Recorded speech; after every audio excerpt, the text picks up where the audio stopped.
hear myself through my headphones. Yes, man. Like, I feel real good about this right now. Pay attention, because you are now listening to Permission to Speak Freely. Oh, here. You gotta where find, they at? Yeah, where you they gotta at? find a place to live. Like, hey, this is how I'll start this episode before we even get into anything, man. We put out that we got a guest coming up that's going to speak about BBA and SIM. Shout out to homie in the comments that was like, I said we got a SME that was going to talk BBA and SIM. He was like, is it really a SME? Or is it like just some career counselor that read a bunch of fucking tech mags?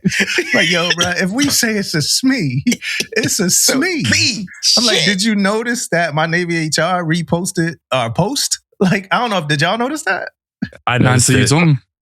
Yeah, my Navy HR reposted the post. Like, so they kind of co-signed the post. I wasn't expecting that, you know? So I'm like, if you noticed it, then yes, it's an actual SME, man, not just somebody who read a bunch of tech mags.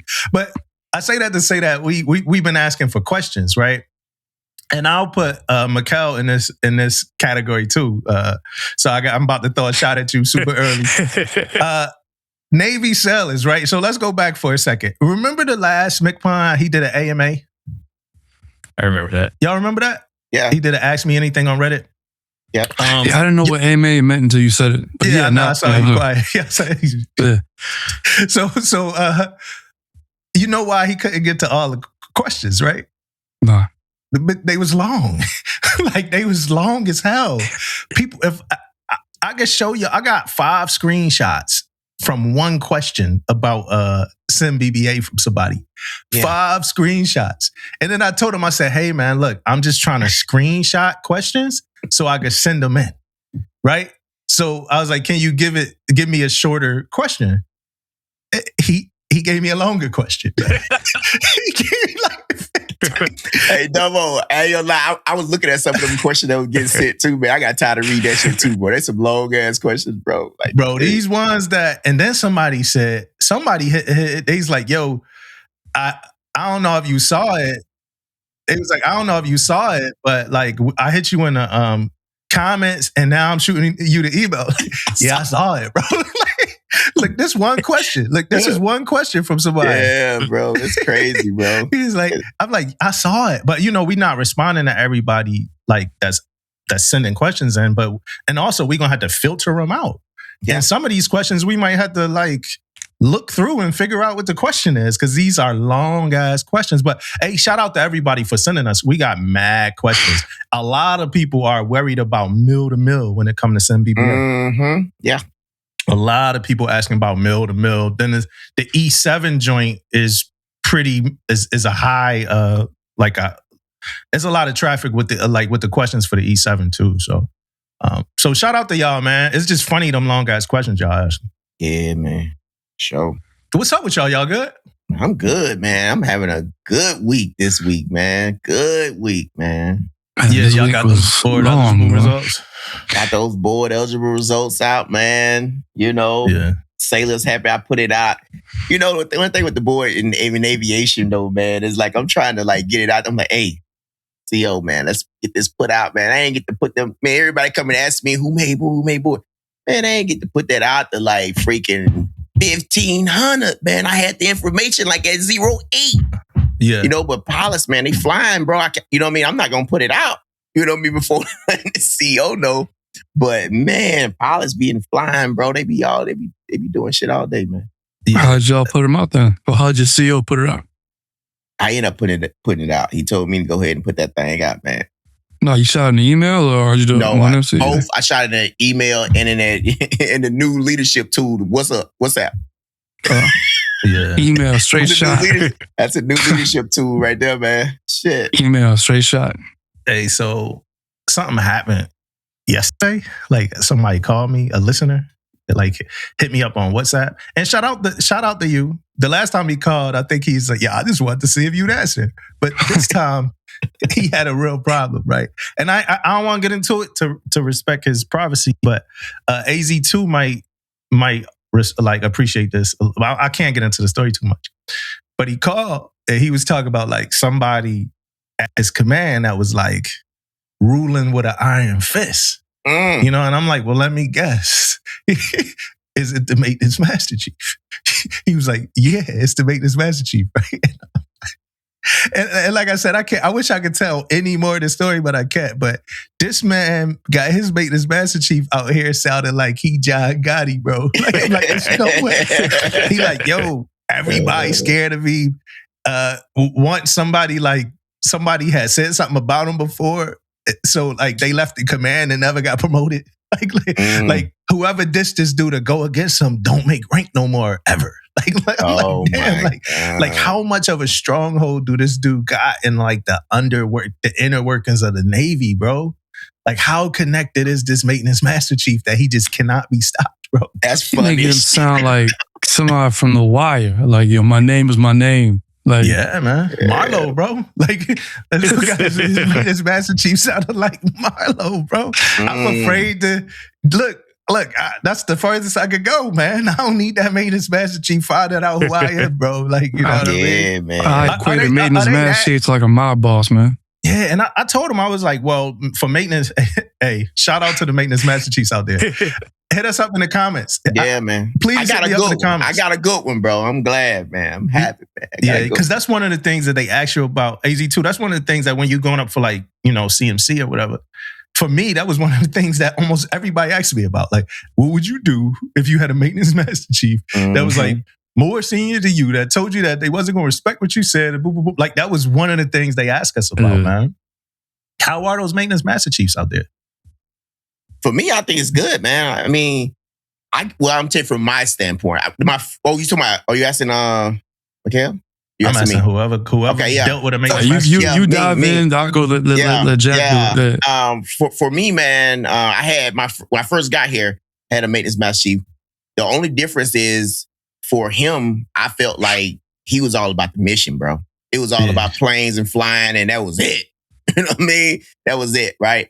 And now I got a new maintenance master chief, bro. He's well-rounded, bro. Like, he care about these. Not saying the last one didn't care about sailors, but he more dived into sailor stuff too. And plus, he's smart dude too, man. So he's good at his job, man, too. So I got lucky with that one, man.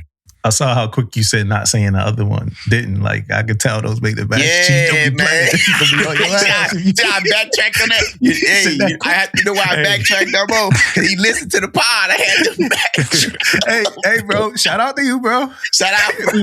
We ever cross paths? He retired. He retired now, but bro. They still got their finger on the pulse, bro. Yeah. He's maintenance master chiefs never retired, bro. No, I had two. I was down in facts. Yeah. And the first one, he sounded like a surfer dude. Like he never got mad about nothing. So I got there and command scene. I was like, hey, yo, Mike, because I'm trying to rock with you and everything. He's like, hey, dude, man, it's no props, brah. It's whatever, man. Hey, look, it's gonna fly or it won't, dude. It's cool, man. That sailor shit, I don't want it, but I'll talk to you, bro. I got you. That was him. Yeah, he's just cool. Yeah. Then the other one at the wing, he barely would speak. He was a real quiet. He's like, yo, what I say, God? That's how he talked, right? But then it was kind of, I had to check in with him. On some punk stuff. He's like, hey, Aaron, like, just give me a courtesy.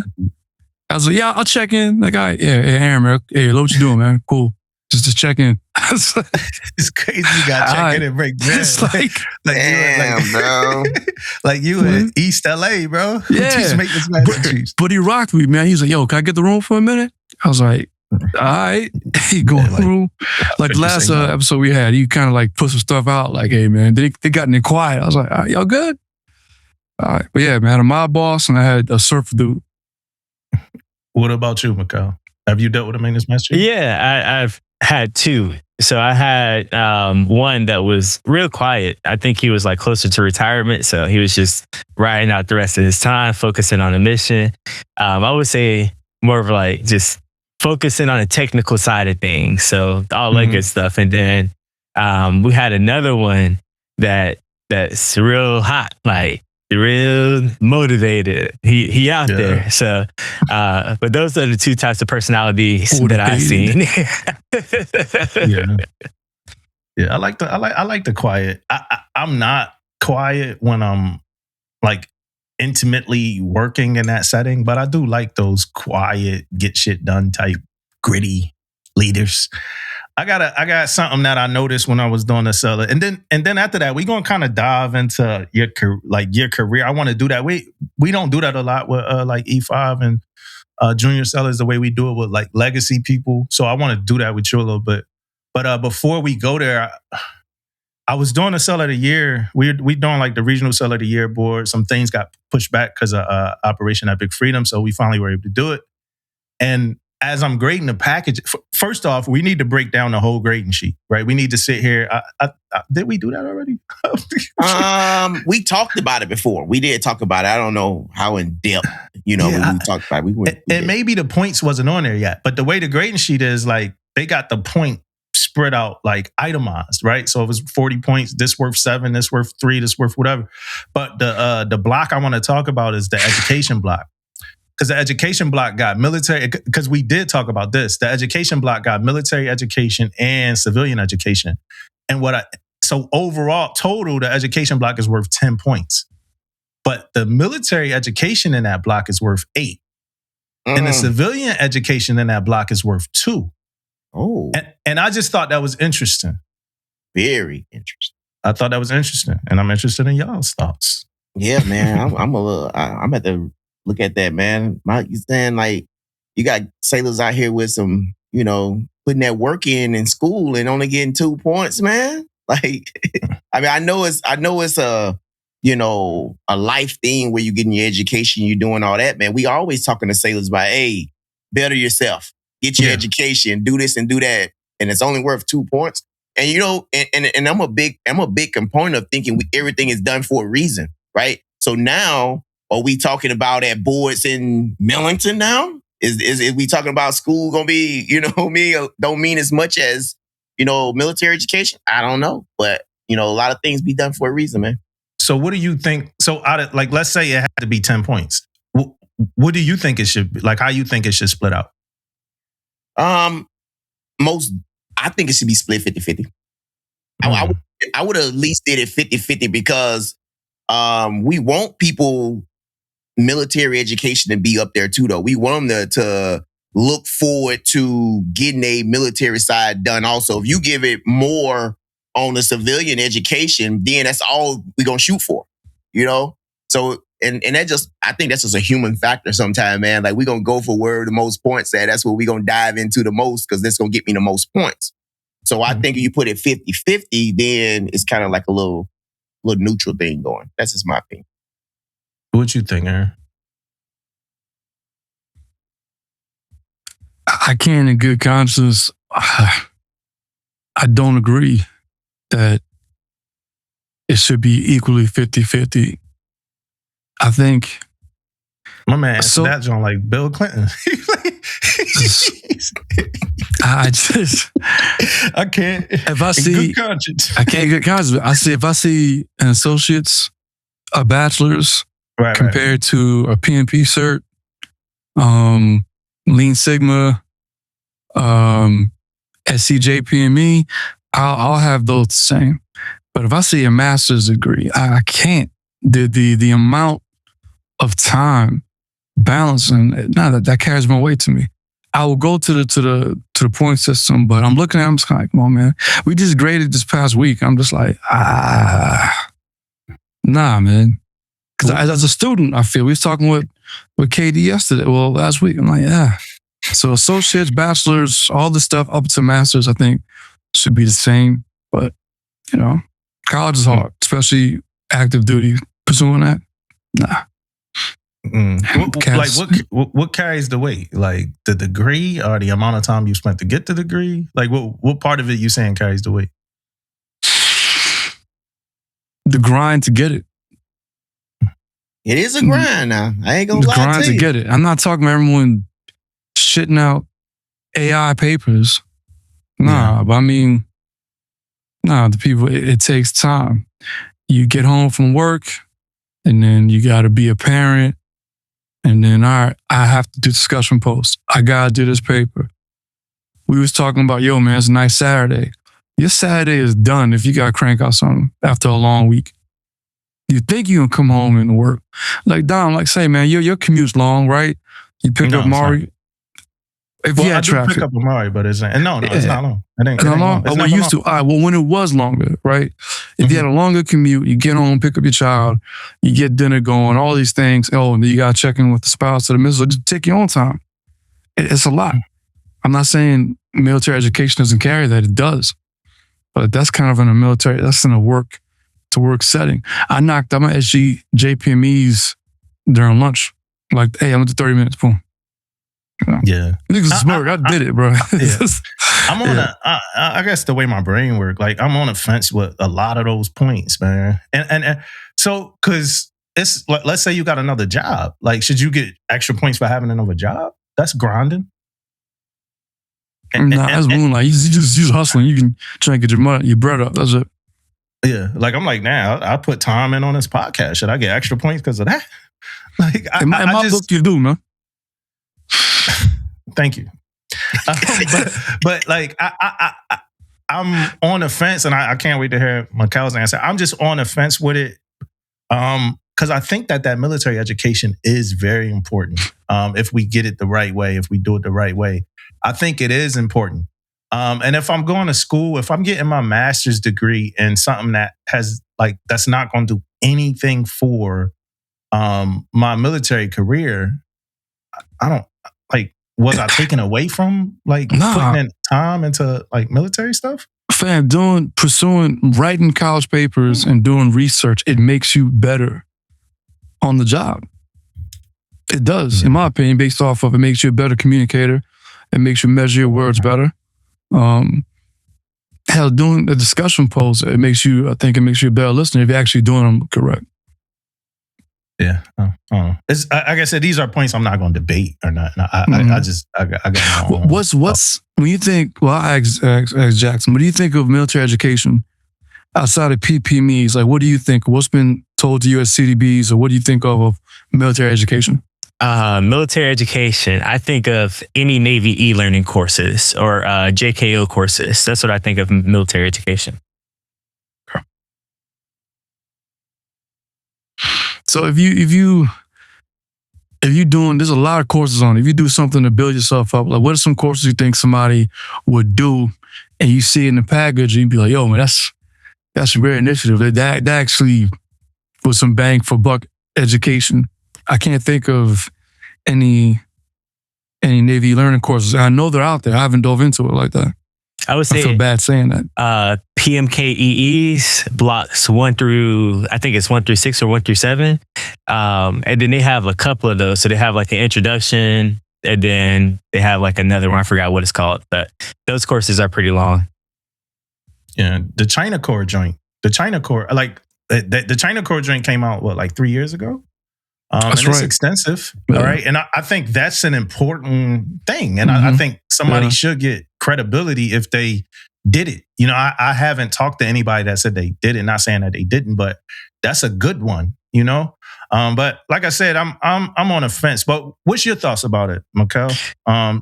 Should one outweigh the other? Should they be equal? So I would look at it from just my experience in aviation. I think that it should be equal. And the reason I think it should be equal is because if you have two sailors that are working in maintenance, for example, then you can create a baseline. But if you have one sailor that works in an admin role and they have access to a computer and they can knock out some extra classes while they're not doing nothing versus a sailor that is out there grinding, working, doing maintenance, then I can see how that maintainer would be like, I have time to do this, So I wouldn't want to hold that against them when it comes down to that grading criteria. Yeah. So, and I knew somebody was going to have an answer around that. And I was thinking about that. And what I'm starting to realize just as we have in this conversation is the human element is going to be the human element anywhere, anytime. Right. And that's one of the things that it's so hard to make any decision or come to any conclusion based off the human element because everybody is different, right? Because as we were talking and thinking, yes, it might be this person that's not doing shit at work, right? But going for their masters. Mm-hmm. You know what I mean? That don't equate to Keita, who is a CMC and juggling this, and still going for her master's off hours. Is some other people that's getting days off of work to go to school and get their degree, right? And then even some of those people who might have the days off, they might come in on a weekend and grind it out. Then it might just be some people that's pieces of shit, but they going for the degree they want, right? Forensics or, some shit. You a HT, but you going for a forensics joint. So it's so hard when we think about the human, and a lot of times people do. It's so hard when you do that though, because nobody's the same. And somebody gonna be biting a bullet somewhere, whoever that person is that's putting in that work. I just want to say, man, all that stuff Damo just said to the world out there, man, I don't fall in that category. I got my master's, but I don't fall in the category of, not doing shit. You know what I mean? I grind it. You know what I mean? Yeah, we heard you was on the other side of it. Yeah, man. Damon got his master's as easy as I got my air warfare, man. I ain't heard nothing about... I ain't heard nothing about David getting his master's. Hey, because I wasn't out there flown it like that, man. I wasn't, putting it in the world.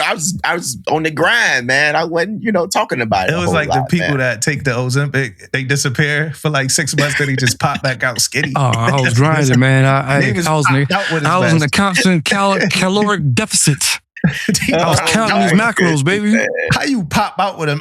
They would say, hey, I'm doing this research paper. No, he actually did. He was doing it through the whole pod. That's why that's back when he didn't have a book of the week.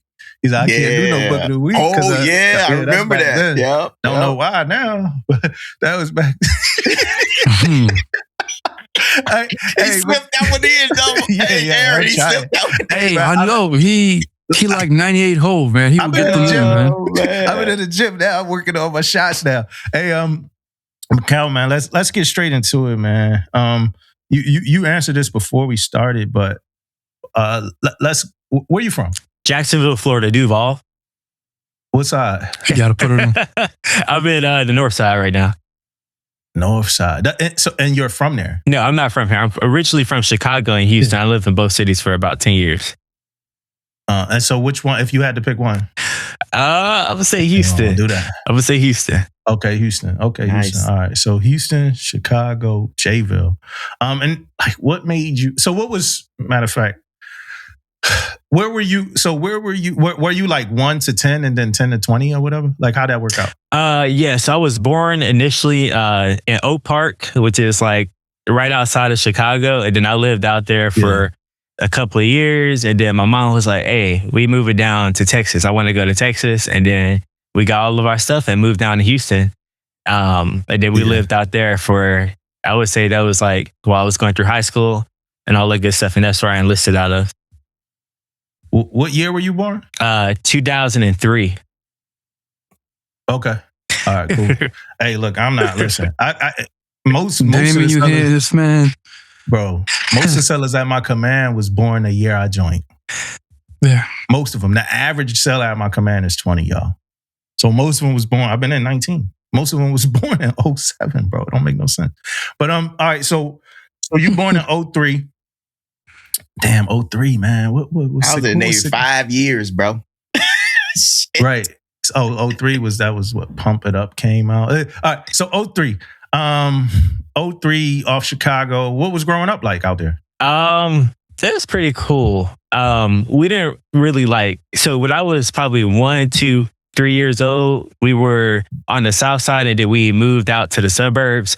So it was pretty cool. The winter sucked. But no, that was really about it. That's the only complaint I got. The food is great out there compared to Houston and Jacksonville. Wow. Yeah, Chicago food. Chicago people pride themselves on that damn food. Man. So that deep dish. Yeah, Jacksonville. Quote unquote pizza. That ain't pizza, man. I had some real good. No, they thin crust. Chicago thin crust is way better than that deep dish shit. Chicago is also known for thin. Man. Yeah, if you would have said it's better than New York, I'd have to revolt. Man. Chicago thin crust is better than any pizza in New York. It's better than any pizza in New York. Aaron, what's going on with Damo, Aaron? Listen, you talking to me about pizza, bro? It's like you hey, I gotta qualify it. You talking to me about pizza, it's like you talking to me about the Oscars. You don't want to do this, bro. I'm telling you now. You don't want to do this, man. I don't know if you noticed, but me and my man, we had a pizza company. Yeah, for a little bit. I remember. He still got it. So we went to pizza expos. We got to shake hands with the big time pizza people. Man, like you don't want to go down this pizza road, especially if you got New York competing with Chicago thin. You need to stop now, bro. You need to stop now. I'm telling you now. What you gonna get in New York? A regular basic ass pizza with that's a big slice pizza about the size of your head, and that's all New York got to live off of. Cardboard. Yeah, big ass slice of pizza, bro. New York thing. Hey, back to Makel, man. Nah, look, it is not my job to help you negotiate with common sense. You saying some of boy, that's a wild take. I'm not gonna say nothing. You know what? This should be the one clip you make. Clip it, and I'll let the delegation in the comments cover that for you. All right? Here go my test, because this what you do, right? This what you I'm not doing this, man. Here's what I do. This what you've been doing. Oh, you've been arguing about foods that you never ate. Like, what? So here's I was stationed in Chicago, man. What are you talking about? Did you ever eat Chicago thin crust? I had it all. Garbage pizza, everything, like man. I'm telling you. Like cracker crust pizza. You had that before? Yes. And what New York pizza? And you gotta give me the name. I'm not giving a name. It's encoded in my DNA. I'm not having this argument, man. Like, is it a basic pie? To quote my guy, this is tomfoolery. All right, my guy Roke, it's just tomfoolery. I'm not doing this. Nah, I'm not. It's admirals listening, man. We gotta get back to some Navy shit, man. Because like drug testing. You can't even tell me the kind of pie, bro. I'm damn. Like what pie? Like what kind of pie? It don't matter. Any pie is better. All right. And I ain't got to say no more. All right. Damn, man, I lost my train of thought. You lost your mind too, man. You think that Chicago pizza is better? I ain't say Chicago pizza. I said Chicago thin cracker crust, a specific pie. You can't tell me a pie. You can't. You can't tell me a pie. So now you go to qualify every single pizza in New York better, and we can't do that. All right. Yes. I am. Makel. Lost my train of thought. Oh, all right. So, high schools in Texas, right? Mm-hmm. Yes. Okay. And that was your mom in the military too? No, she wasn't. No, she was a school bus driver. Okay. And so one day she's like, "Hey, let's go to Texas." Yep. So what attracted you to, what was it, the Navy first? So I always had my eye on the military. I knew that like at some point I wanted to get into like law enforcement down the line. And I was like, you know what, the military might be a good stepping stone into something like that. And then at the time, the Navy had a $25,000 joining bonus. So I was able to get a job. But the funny part is, before I even committed to the Navy, I committed to the Marines first. And I literally dipped in, sworn and everything. And I was like, yeah, I'm going to do this. And my ROTC instructor at the time was like, man, what's wrong with you? You don't want to join the Marine Corps. He was a Navy lieutenant. So I was able to get out of that and then sign up with the Navy. Okay. All right. So now we got to go back a little bit because you did ROTC. No, I didn't do ROTC, but he was like a teacher at the school. And I wanted to join the military. So I talked to him about it. And yeah. And then, so why did you want to join? It's just, I think it was just the pathway of like, if I decide to pursue another career field in the future, like in law enforcement or something like that, then this will be a good background to have. Okay. And so no other options. It was military. That's pretty much, yeah. Okay. And not like a movie or nothing. You ain't watch Annapolis or nothing. And you like, no, I think Red Tails. I think the closest I got to that was probably a video boot camp that I seen. And it was like a chief. It was a CB chief that was like standing on the table, knife handing somebody. Yeah. Yeah, I got to stand on the table treatment. Not, I didn't get it, but I saw it. I saw it. Because I'm wondering, because how long you been in? I think I'm at 3.5 years now. Oh, damn, you just got in, man. But what I'm wondering is what attracts people nowadays. But I'm guessing that 25,000 was a big... Absolutely, 100%. Me too. Yeah. So you came in and you immediately found our podcast? No, I think I came across... So the algorithms. So I have social media, Instagram, and it's a lot of military stuff that pops up. And I think it was a clip that just popped up. And I was like, what is this? And then I just started watching. Yeah. Has it made you a better seller? I think so. I would absolutely say so, because before I got into the podcast stuff, it's a Facebook page called Ask the Chief. When I was going through like confusing times and everything like that, like, yo, like, is this how this Navy stuff's supposed to work? I would get on there and I would ask the question anonymously, and I'll see all of the replies. Oh, your ass up. Let your replies, ass up, boy. Hey, let you up. They be going in on the replies, boy. Sometimes that's my entertainment. Sometimes you are not safe. Can I wear white socks and type 3s? Motherfucker.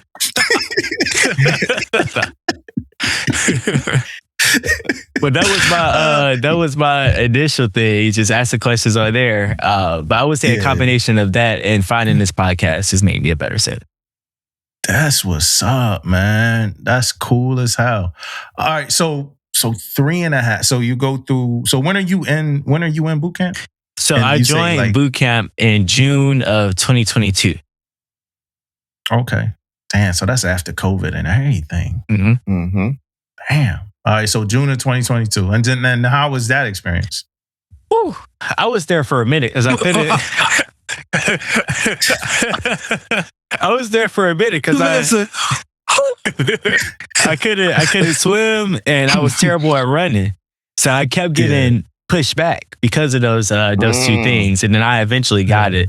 But I was there for a good while. I think that going into it, my mindset was this is going to be super, super hard and challenging. But looking back, it was definitely challenging.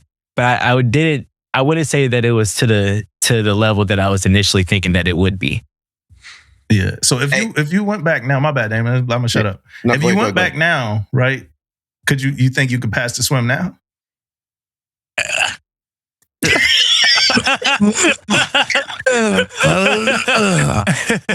Potentially, I know how to. They gonna give you the drink. Yo, grab it. Hey, that's it, David. That's all I have. I got questions of David, man. I gotta ask a question because the whole world want to know, man. Like, with 2 questions. I mean, well, two things you said. One is the swim was the issue, and the other one was the run was the issue. Yes. Did you know that shit coming into boot camp? That you're going to be swimming and running? Like, those are 2 things. You know you got to swim in boot camp. You know you got to pass you know you got to pass the fucking run, right? So you knew these things coming in. Yeah. But you get what? Because in the depth, right, they was preparing me in the little program, man. Like, they was like, hey, you got to go here. You got to run. You got to do this stuff. So you didn't go through none of that? So yes, the recruiters at the time, we were running all that good stuff. But the biggest thing was just making sure that you was within the BCA requirements when you got there. So I passed the BCA. They shipped me off. And then when I got there, they were like, yeah, we can work with you. And it was just back to back to back. Bro. Good stuff, man. And some of us, bro, we think we could swim. Like, I thought, like, I felt the swim. They put the stick down and everything. But when it's like, yo, you got to swim. I'm like, man, only thing I probably can't do is dive off that board. I know I could swim. Like, I know I could swim. Yeah. And when I swam, I couldn't swim. They put that stick down. Let me tell you. Hey, look, jumping out the board, doing all that stuff was nothing because I grew up on like close by the Gulf Coast. So being in the water and all that shit wasn't an issue for me, man. Yeah. But hey, I wouldn't make it to one end to the other end, though, man. You know what I mean? Damo, they had this thing in there where they didn't throw the stick down at you. the SEALs was in there. The Navy SEAls was in like the bottom somewhere. So as soon as I hit that water, man, no they SEAls. got you for it, man. As soon as you hit it? No, not soon as I came up. I came up, but hey, I ain't reached that to the corner. Yeah. Because you got to swim the way they want you to swim. So over the surface, you got to like if it was just up to me, I could do it the way I did it at the YMCA. I'm gonna get there, but it ain't how you want it to go. Yeah. So that's what happened with me. Yeah. I gotta ask, how long were you in depth for? I was in depth. I want to say I was in depth for 1 or 2 months because it had something to do with like the bonus. I know that much. I had to leave by a certain time to continue to get that bonus. Oh, yeah. So you weren't running before going to boot camp? Yes. Not a lot, but I was a little bit. If they would have threatened that bonus, would you be running more? Absolutely, 100%. That was Jackson's joint. He was, no, but these labs. All right, let me ask this. What was that asthma phone call like? Hey, man, did you asthma phone call? Like, hey, because I would tell cats, I was like, hey, man, get on here, say this, no theatrics, don't be crying. You cry, will piss me off, man. Don't cry. Cats like, okay, that's what I got you crying for. So did you have like a dramatic asthma call? Or was it like, hey, man, I got to get set back? No, mine wasn't like that. I just called my mom's and I was like, yeah, I'm going to be here a little bit longer. I gotta pass my run and to swim. How she took it? She was just like, yeah, just do what you got to do. Man, I saw cats. That was the worst phone call ever. They'd be like, man, if you don't suck that shit up, man. I think it's how many, like where they send you back to, I guess is the problem for me though. Like if I was on like week 3, week 4, and then you put me back in them P days, we got a problem. Yeah. No, you go back one training group. Oh, okay, one training group. Okay. Yeah, all right, that's good. It just, I mean, it has to mess with your head when you fell at the school of the thing before you do the job. Like that just gotta. I can't imagine that. I can't imagine making that phone call. Like, yo, I'm having trouble, mom. Like, where at like electrician school? Nah, not there yet. Did you on a ship? Nope. I'm at boot camp. Like I'm fucking this up. Hey. Like, and I'm saying it in jest, but serious. Like that gotta mess with your head, man. And like she like, why? You're like, I'm gonna have to go back a couple weeks. You done bought your ticket to Chicago already. Moms ain't got that much bread to just keep buying tickets to Chicago. Probably was non-refundable because she ain't want to pay the extra $35. And now I'm telling her like, yeah, it's because I can't swim. Boy, I told you to go to that YMCA. I told you. Bro, I heard all that. You go up there and cats be. I was like, hey man, first PFA. Like, hey man, don't walk on this track. It's gonna catch you then. All right. Then you start walking. Okay. All right. Yeah, man. Got you, man. Did you have to? Did you call from the compartment or a fit RCU? I think it was. So we were marching. No, it was the compartment. I think it was the compartment because I don't think they took all of us to go to the next and make phone calls for that. Yeah, because we used to pack cats up. It was hard. You got sea bag, pack all your stuff. Everybody in the division was like, all right, man, see you on the side, man. You just walk, know. Goodbye. That's how it was, man. Hey, so what was the most valuable lesson you learned in boot camp? And I'm not talking about a moral lesson right now, right? Because you normally ask somebody the most valuable lesson they learned, and they give you like a moral answer. Like, man, I learned to just trust my gut. I'm not looking for that right now. I'm literally like asking like, as far as like to help you, because I know they do like financial training, they do certain things. So what was the most valuable information you got when you were in boot camp? Oh, I think the most valuable information I got, it was we had a lot of RDCs doing training with us because it was like a classroom aspect there. And I think that it was when they said find a mentor. I think that was a really big one. When you go to the fleet, you need to find a good mentor. And you may not find it right away, but make sure you get a mentor. Yeah. Now, how would you grade because did they teach y'all about money at all? I think they did, but I don't. I think it was just a TSP. Yeah. How was that? I think that was pretty good as well, but I would say I learned more about that type of stuff when I actually hit my command. Yeah. And then did like Navy Federal come in there and USAA and all that? Did they do all that? Do they still do that? I think they did. I know Navy Federal definitely came in because we all got Navy Fed. So that boot camp should be a blur, bro. Like I had a whole book that I was writing things in and like, remember this, the Ricky notebook. I heard somebody say like, one thing at the ceremony yesterday. So he was like, one thing you never forget from boot camp is your 11 general orders. I'm like, this dude must be, speak for yourself. Right. Speak for yourself. You know what I mean? You still remember all 11 general orders? I do not. Right. Speak for yourself. All right. So did moms come for the graduation? Yes, it was her and my brother. Okay. Any significant achievements in boot camp for you? No, not at all. My man he was just there. I got through it. I got through it, bruh. He was one of them. Like, I ain't gonna say too. Did you have a job? Like, did you have were you? No, I just tried to stay under the radar and make it out. Yeah, you get that vibe. What was your job? Were you like a laundry? You a section leader? What was you? No, I didn't have a job at all. He ain't have a job. He was on the train, bro. Like, right, what's the wildest thing you heard the RDC say?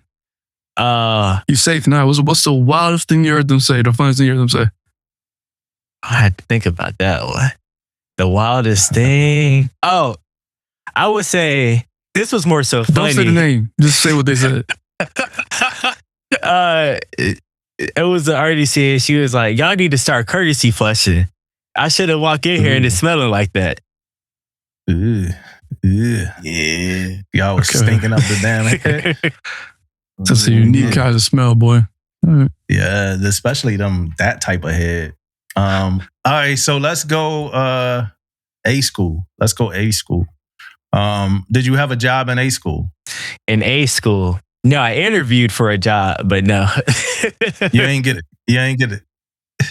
Yo, to not get to not get the A school job, Joe, is wild. Like, what'd you do wrong in the interview? I messed up. So they said, why should we choose you? And then I was like, honestly, you shouldn't even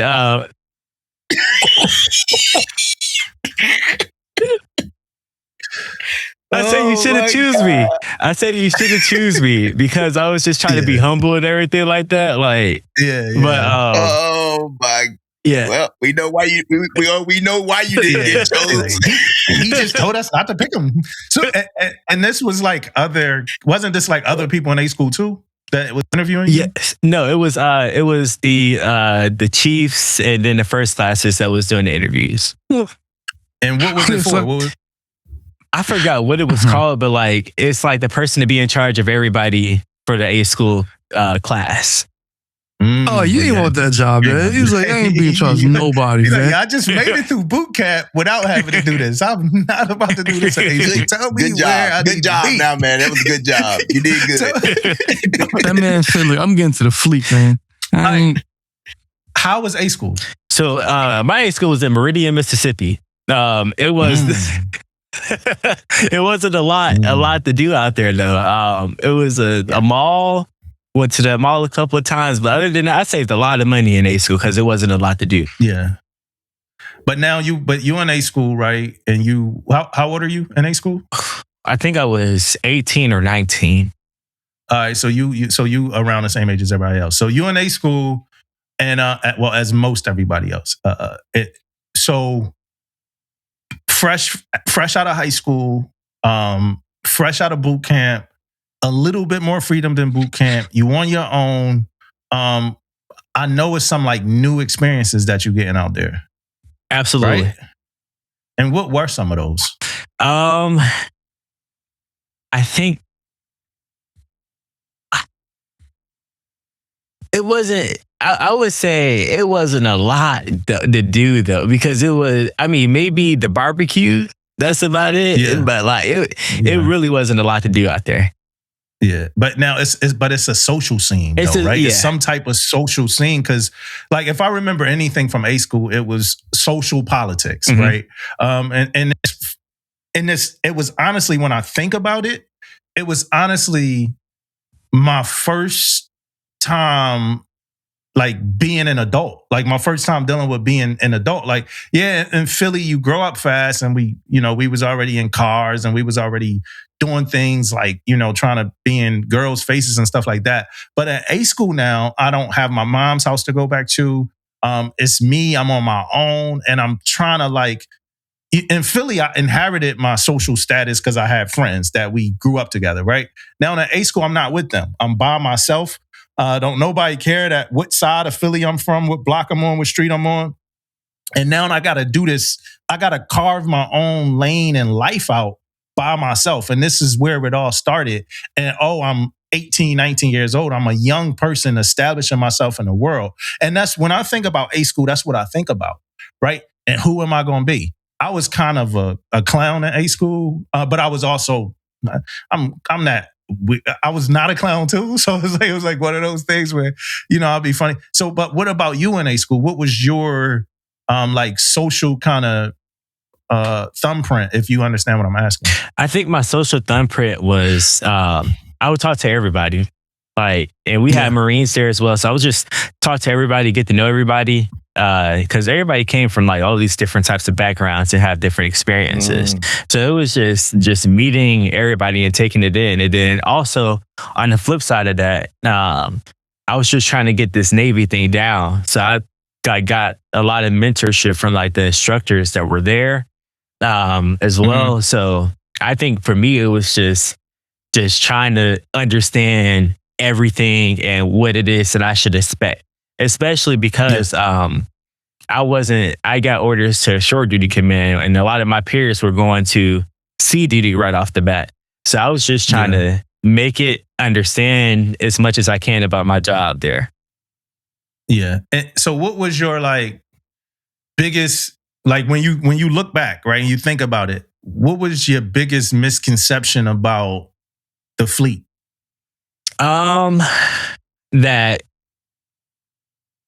That you're a robot. I would say that you're a robot. I think that when I came in and I was looking at everything, I thought that it would be very militant in everything that we do. But I think the reality is that there's still a piece of personality that's attached to every person in while being in the military, right? So I think that's kind of like that misconception. Yeah, and you probably noticed that quick. You saw your first Dirtbag and was like, "Oh man, normal." That's how it happened to all of us. That's how, you just walking down the pier. If you started on sea duty, you just walking down the pier. Everything is good and everything is straight, man. And then you see that you meet your first week on a ship or something, you meet your first Dirtbag. You're like, yo, this person is a piece of shit, man. And they get away with it. You know what I mean? You start to see that the piece of shit. Every command I was at when I was junior, it was like a person that was like a dirtbag, and they never got in trouble. And they was that much of a dirtbag. It was like, and that's where the whole story that is like, yeah, if you do good work, you get, rewarded with more work. It's from that person you look. I don't even want to say the dude's name, but it's an ET at one of my former commands. He was a notorious like dude that ain't do nothing, and he never got work. Like people was almost scared to get this man work, man. And he wasn't a scary dude. Hey, we need you to do 1 PMS check this week. All right, you know what I mean?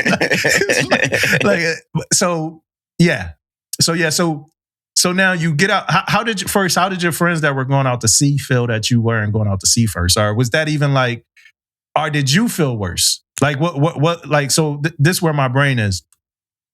In A school is like everybody wanting to go to a ship. Like, yo, that's the big leagues. Or is it like people that's like, man, I don't want to go to no ship first. Like what people thinking? So it was tiers to it. The idea, the idea was like, oh, if you're going to sea duty, like you're gonna be able to apply what you learned out there. Yeah. So a lot of people that were getting these sea duty orders were like, oh yeah, I'm excited. I'm about to go to the boat. And they were more focused on the location than they were the actual orders that they had. And then it was the sailors that got orders to like commands that are expeditionary or that don't go on ships, but are still considered sea duty. And like VP, for example, VP commands, those sailors were like, oh, we get paid per DM. Oh, we gonna be making a lot of money. So it was a lot of that. And for me personally, I was like, dang, I'm just about to go to a shore duty command. Like, I don't even know what I'm about to be doing there. It was just trying to figure out like, what am I going to be doing? So now this is your, are you still at that command? Yeah, I'm getting ready to rotate in a couple of months. Okay. All right. So now you leave A school, right? You leave Meridian, Mississippi. You ain't do too much in Meridian. Ain't much to do in Meridian, right? So you take 30 days?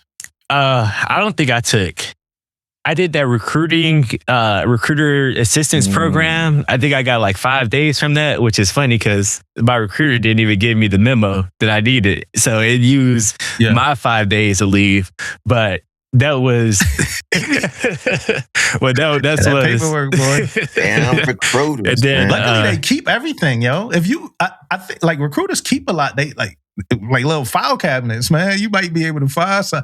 We had to reach out to somebody like for some 3-year-old paperwork. And the dude had it, yo. Dude had it.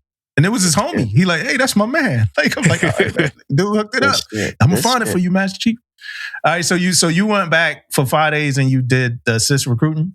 So it was the assistant recruiter, but he was like, hey, just muster with me and you good to go. Oh, that's all they did. They ain't do what you was supposed to do. So that was your first.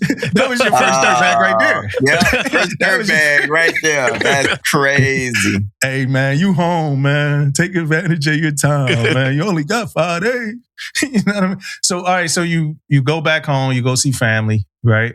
Now, what's how different? And I'm really trying to break this journey down a little bit, so so people could know, especially some of us who've been in longer. So how do you feel leaving A school versus leaving home for boot camp? I would say leaving home from boot camp was more so uncertainty, trying to figure out like what's coming next. And then going home was, I already know what's there.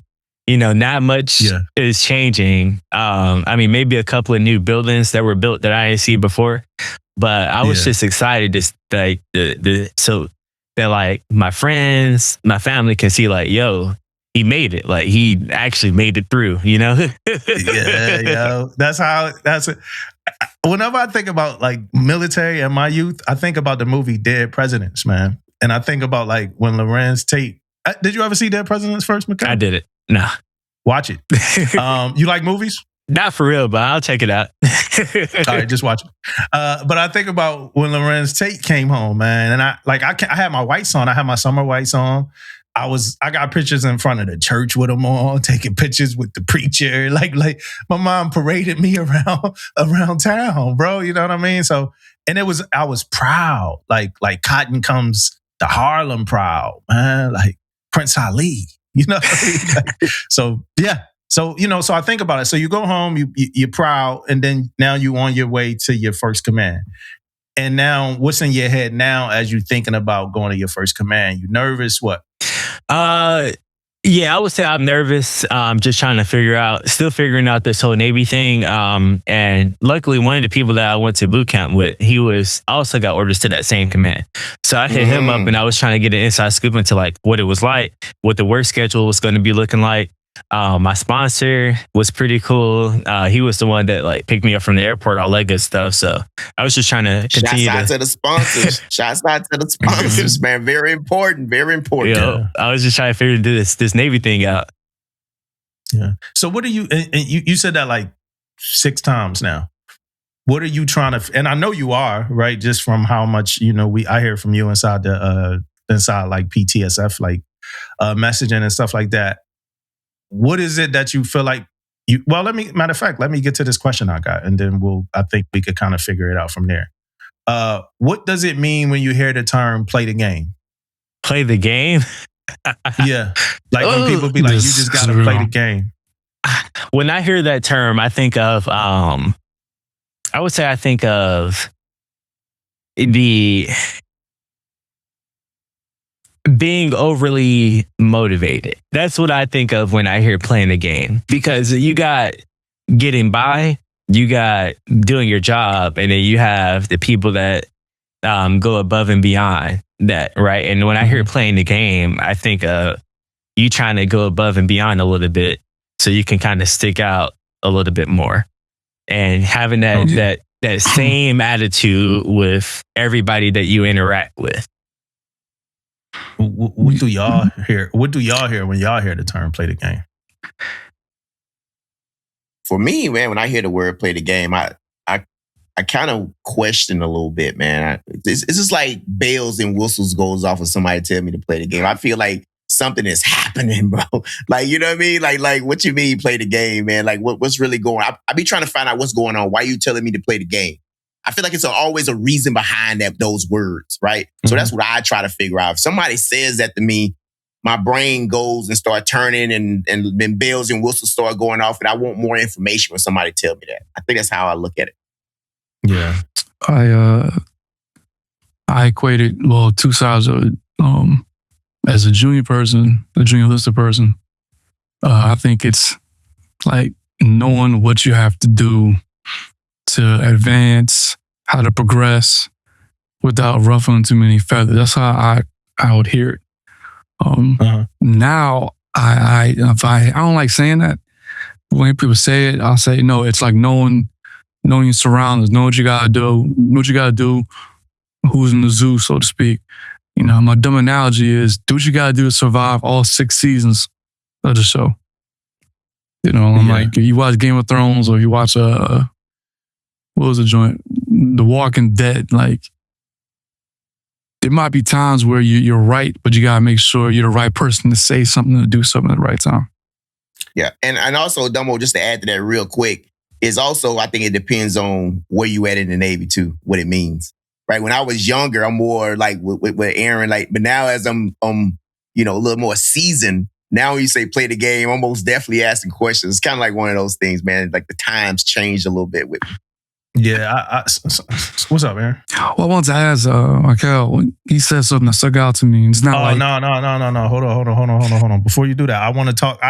Before you do that, I want to give my little piece of playing the game too. Oh, man. Sorry. Like, Don't ask a question.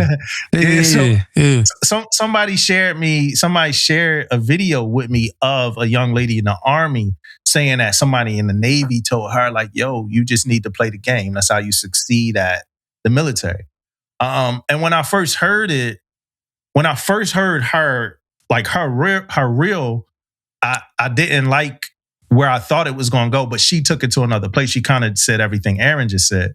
But I never had that much of a positive connotation to the phrase play the game. Like I've always, like when I was younger, it was like a, you lame kind of thing. Like, yeah, he playing the game. You got to play the game to make it. You know, you got to play the game, you know? And now as I'm older, I feel like if you're saying that I played the game and I ain't play no games. Like, you know what I mean? So I never really had, I never found a way to like silver line in that phrase. And I don't personally like it.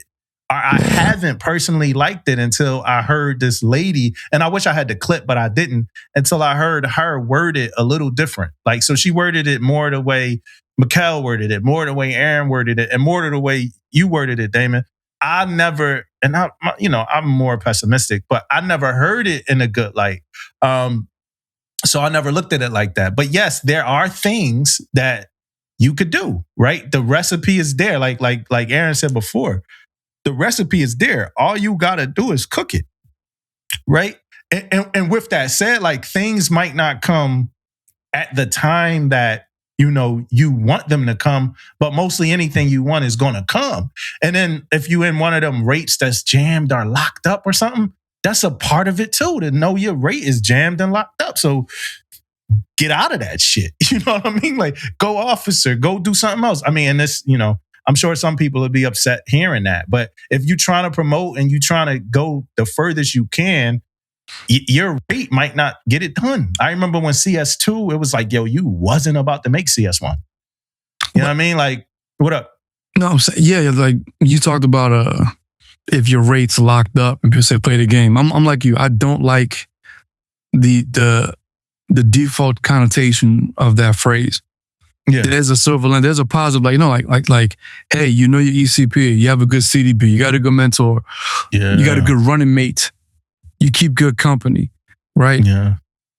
But whenever people say, hey, this rate, you're not going to advance, I always push back because I've always seen multiple exceptions to the norm. Like, like corpsman, okay, I'm leading corpsman, right? Hey, corpsman is hard to make first, it's hard to make third. Quotas is crazy. I have H1 who's been in less than 5 years, or just at 5.5. I went through season with 3 cats actually, who were HMCs in under 8. And a CB, the same thing. Some CB rates are really locked in. But by them playing the game, they just knew who to talk to. They just knew. Without kissing ass. Don't kiss no ass, man. We talked about that before. Damo, you talk about, yo, man, do work. Don't be brown-nosing. Yeah, I ain't never kissed nobody's ass, boy. And I also feel like that phrase comes from people who noticed that some people might have been able to skip steps. And they didn't know a better way to say that, but play the game. And now I'm not even thinking about the Navy. I'm thinking about any job, right? Whether it's a corporate gig or whatever, where you get like these clubs and you get people that's just, hey, he's just cool with this dude. Like I was just watching a movie called Send Help or whatever, where Rachel McAdams just came out. And you ain't got no beef with Rachel McAdams, do you, Aaron? Nah, man. Okay, all right. So it just came out. Hers Lois Lane, man. I wasn't feeling it. But yeah. So it just came out, and like she's working harder than this dude at this corporate job, but and her boss promises her a promotion, and he dies. His son takes over, and the son gives the gig to the dude that she out working because they went to college together, right? Mm-hmm. So now somebody would probably tell somebody like her, like, yo, you just need to play the game. And then that's where the negative kind of connotations come from. And even when we talk about like movies, like the Oscars and stuff like that, like awards, people campaign for them, right? Mm-hmm. And that was a whole big thing with Monique. Monique wasn't trying to campaign overseas for pressures, or she wasn't trying to hit certain spots. So it was like she wasn't playing the game. So I never had a positive connection, but I'm starting to get a better connection with it. But I'd be interested in the listeners and what y'all think about, that term. Yeah.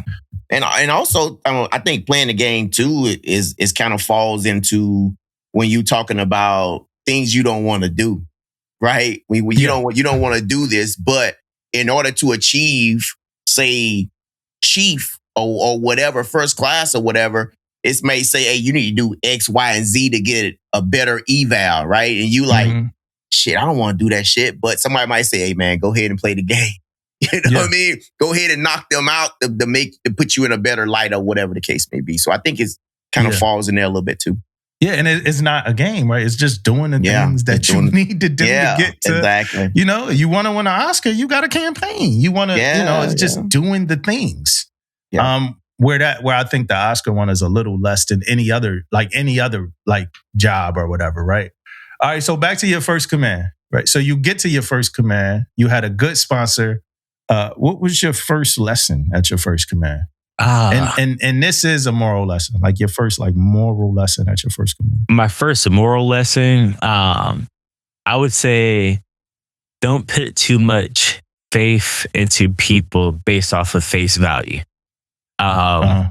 Just because somebody is talking a specific way or they act like they know a whole bunch of stuff, don't put too much weight on those words until you can confidently say or confirm that person is competent and as a person in their career, or competent morally. So, yeah, I mean, a lot of people find themselves in leadership positions in the Navy. Like, you find yourself in that motherfucker. Like, you fell, and now you slipped and fell, and now you the LPO, or somebody else slipped and fell, and now you the LPO, and then you got to figure it out. You know, we talked about that a little bit last week when we was talking about mastery. And I just, a lot of people find, even with like certain quals, it's like, yo, look, man, it ain't enough people qual. This person's journey to this qual gonna be a little bit easier than, you know, the way it normally was, because we just running out of qualified people. Now, you a young sailor, you come and you look at somebody and they look good, right? They look great. And you like, damn, I'm gonna put my faith in this person. I'm gonna do this. And then you do it and they let you down. But it's like on the other side of that, they wasn't ready. They wasn't ready. But sometimes when you find yourself in that position, it's hard to say you're not ready to nobody. Because honestly, some of those times ain't nobody listening to you. You know, ain't nobody listening when you say you're not ready. Yeah. On a ship I was on with Damon, I got qualified in something that I communicated multiple times that I wasn't ready to be qualified in. No, you good because you achieved. You ready? I'm like, I'm not ready. You know what I mean? Then I fuck something up. And then they was like, you wasn't ready. And I was like, I know. I told you motherfuckers that. As I'm getting an LOI for not being ready. Like I told y'all I wasn't ready. And then when that happened, you know, it's more you still can't say because you don't want to feel. So whenever you get those, and not every time, but some of those times when you get those moments where that humanize people, sometimes they wasn't ready to be on that pedestal anyway. Mm-hmm. You know, and I think we got to think about that too, man. Can you talk your scenario, or is it still a little bit too close to home that made you kind of come to the understanding? If it's too close to home, I understand. I would just say it's just like just basic Navy stuff, and that's where that mentorship aspect comes into play, because I was able to find a mentor that would like kind of advocate for me on that front, and that because I couldn't, you know, tell certain people like, oh, fight back or whatever, but my mentor could, you know, and advocate for me as a sailor. So and that's another letdown, John, too, when like when you beat that dapper, you look up to that dapper or whatever, and they're right at the work. Yo, come on, man, let's go get drunk. Let's go get fucked up. You're like, damn, thought you just got finished telling people how, man, I'm trying to get shit-faced tonight. It's like, damn, dapper. You know, like, and then, you know, you like, damn, dude, like you a whole different dude, man, you know? So you, like, how you feeling now that you're about to lead a ship? Shore duty. I feel good. Yeah, short duty. Yeah. I think there was a little bit of uncertainty for me again, because I'm like, dang, do I really want to stay Navy? Dude, like, what do I want to do? So what I did was I flagged my record to say, oh, I'm gonna get out. And then those orders for that squadron, in Washington State got canceled. Yeah. And I was like, all right, I might be able to stay at my command and finish my time here. And they were like, nope, you still going to sea duty. So they just gave me orders to the command that's here.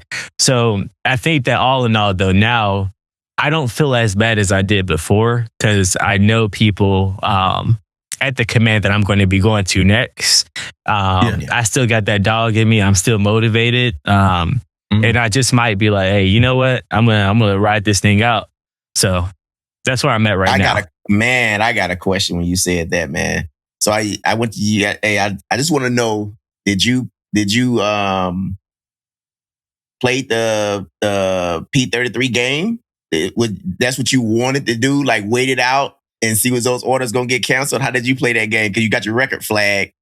So how did you do that? So when I flagged my record, I opened up a what is it? I forgot what it's called, but it's like a retention team. Full power Navy. Yeah. So I opened up one of those cases, and I was like, I'll stay Navy if you give me recruiting duty or you let me convert. And both of those options were available, but I was still like, dang, I don't know what I want to do. And that's why I was like, you know what? I'm not going to take neither one of these. I'm just going to stay at my command and ride this out. And then I got a notification. It was like, oh, you got orders to this command, this C-duty command. I was like, oh, I thought I was going to stay here. I thought I was going to be able to finish up on short duty. But no, that was I guess that was the aspect that I was like, I might be able to ride it out here at this command, but nah, they need people at sea. Yeah. So. Yeah. And I don't know if I asked that question, man. That's a big deal now, man. Like a lot of sailors is on the fence, a lot now. And the full power Navy is one of those tools now that's being utilized. At least you can get some location or get something you want out of it. So I know a lot of sailors using it. So I got a question for you real quick. My question is, so you about to transfer, you about to go to another command. What's something that you have you improved in the last year before you get to this next command? I would say just my direct communication skills. Before, when I was more junior, when things would happen, I'd be like, oh, like what's going on with this? Like, why are we doing this? And I would just think about it. I wouldn't actually like ask nothing or say nothing about it. But I also feel like it kind of comes with the rank a little bit. I feel more comfortable having those direct conversations and saying like, hey, first class, or hey, chief, like, hey, I noticed that we're doing this. If you don't mind me asking, like, what's going on? So I could kind of get that insight a little bit more. So I think that going into this new command, I feel more comfortable, just having direct conversations and not feeling, scared to ask questions. Yeah. Yeah. Go ahead, Damo. You got any more like new command resolutions? I feel like when I was a junior sailor, every command every command I go to, I got like because you could do it all over. It's one of the cool things about the Navy, and I wonder if Damon agree with this or whatever. One of the cool thing about the Navy is like, you could always do it over again. The next command, you could do it over again. And when I was more junior, I was like, man, I could be a whole different sailor. like I could go in there with a whole different attitude. You got any more of those resolutions? I would say be a direct communicator. My next thing would probably be prove myself in terms of my work ethic. So go in and get qualified, get work done, and show them like, hey, like, although my record is flagged, whatever, I'm still here. I'm still locked in. I'm still working. Like I'm not no shit bag. Yeah. Hey, that's good, man. I got one more question, man, because you go in there, you're gonna be able to AZ2, right? So you're probably gonna have some leadership stuff they're gonna be trying to throw at you, right? So my question to you is how do you anyway balance being liked versus being respected? Because you're gonna get there, people gonna look up to you, right?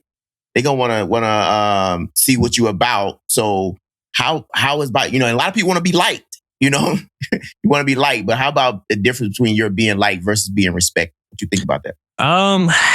That's a tough one because I'm a super social person. And for me, what I notice about myself is like peer-to-peer corrections is kind of hard. When you got another second class and you trying to work with them or correct them, that stuff is difficult. But I think that going to this new place, it's just, I feel like when you prove yourself and your capabilities in terms of a worker, that respect will come with it. So I think that piece will be fine.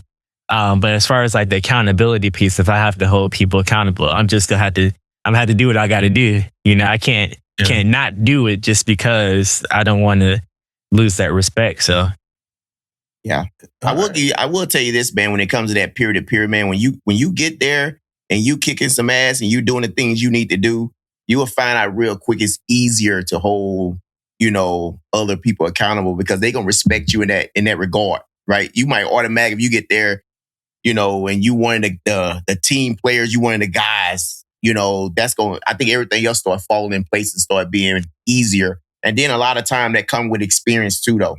You start being in about 5 years now. All that stuff is going to start being it's going to come easier than you think.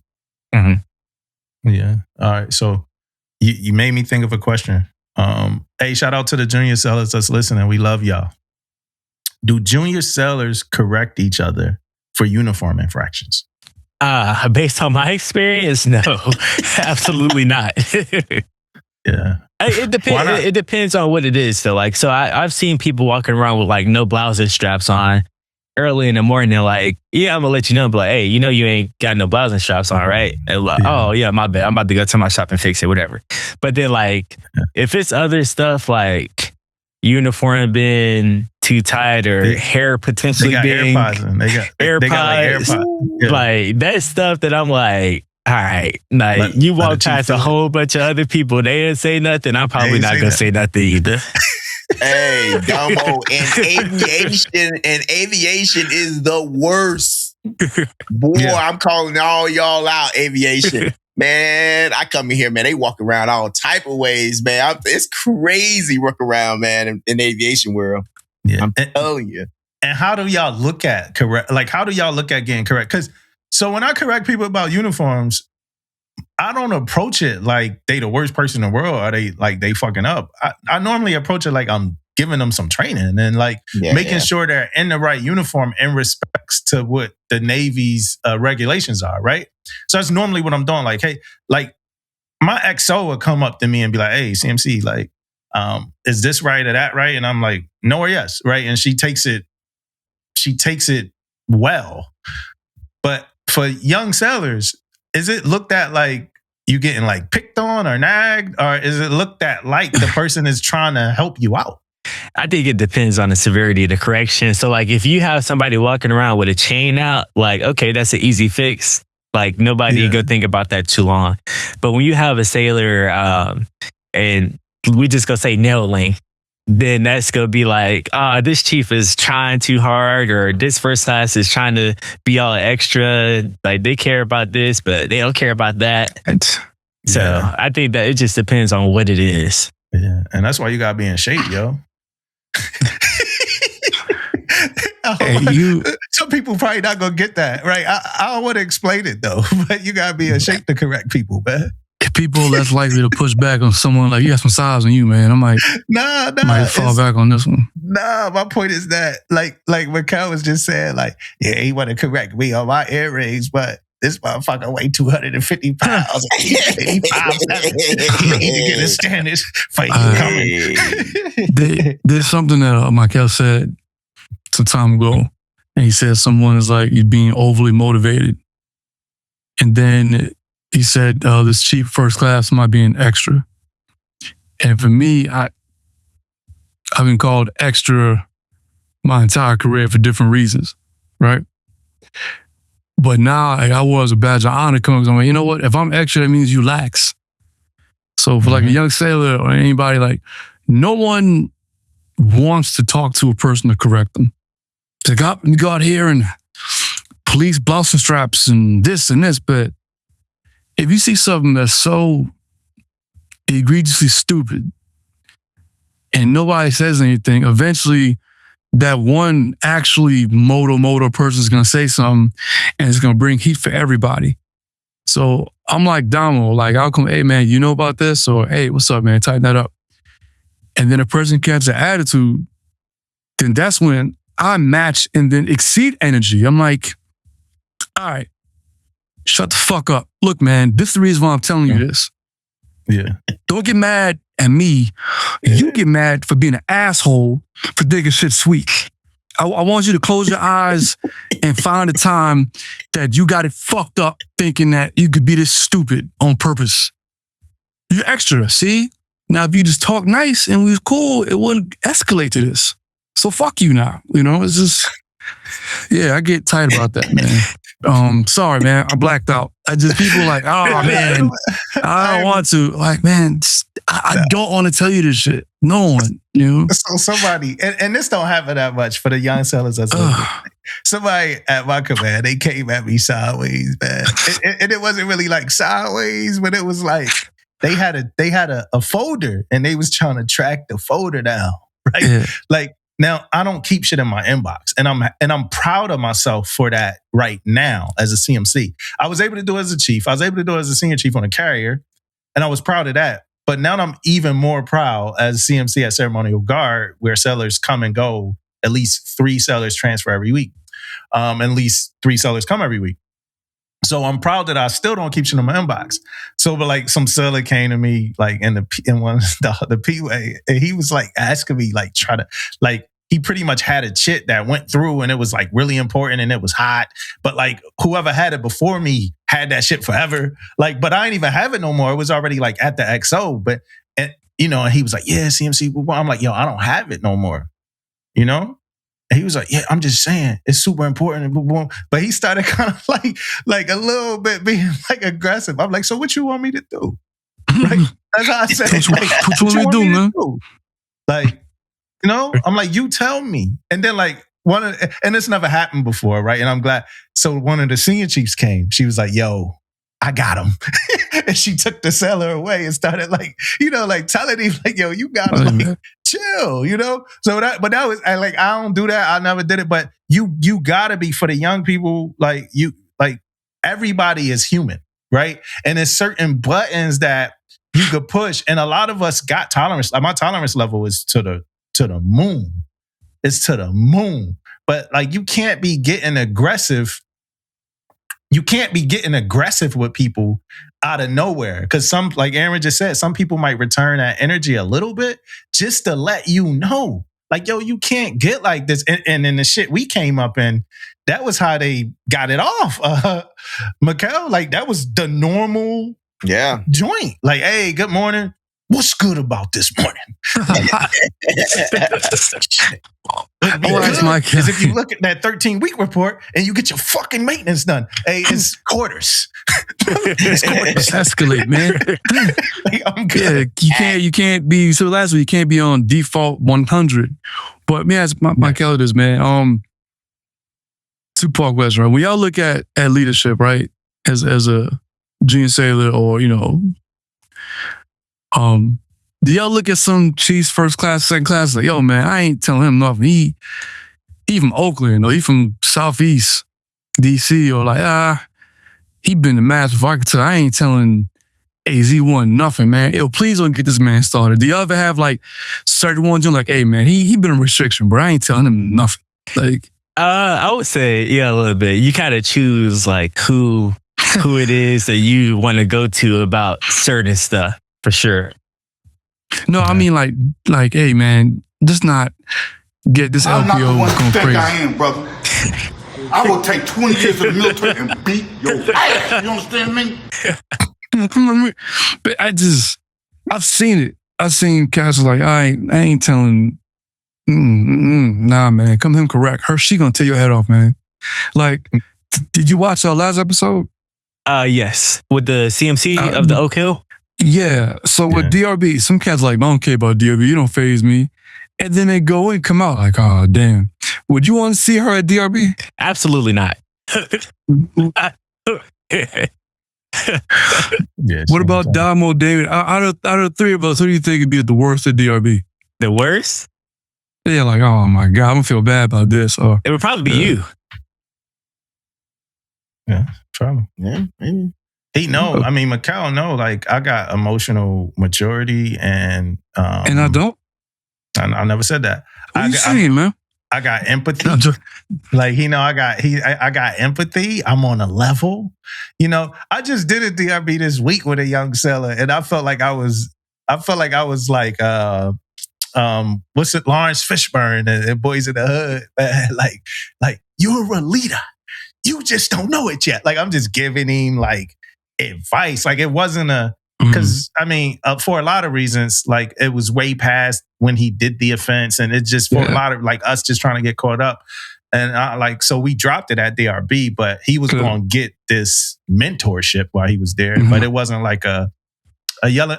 So I think here's where here's where it probably happens at. Aaron is probably more like minimalist, asshole-ish. Right, soft man. I think Damon could go there, and I hate talk about DRB, but I think Damon could go there. My brain works like analytical, right? So like when you give me, even if we do a season together, me and Damon did a season together. Like I overanalyze shit. Like so I analyze. Like so you're not gonna get nothing off. Like I don't like when people say there's no excuse for that. I don't ever accept that. Like I never accepted no excuse. Like, all right, there's no excuse. So why'd you do it? right? Like, what's the reason? I get it, there's no excuse. So what's the reason? You know, but like words mean a lot when I hear them and stuff like that. So it just depends. I think it depends on what you did and who you talking to, where you would get the worst of the DRBs between the three of us. But off that, right? My question is this. What do you think is the biggest problem that the Navy is facing right now? The biggest problem, I would probably say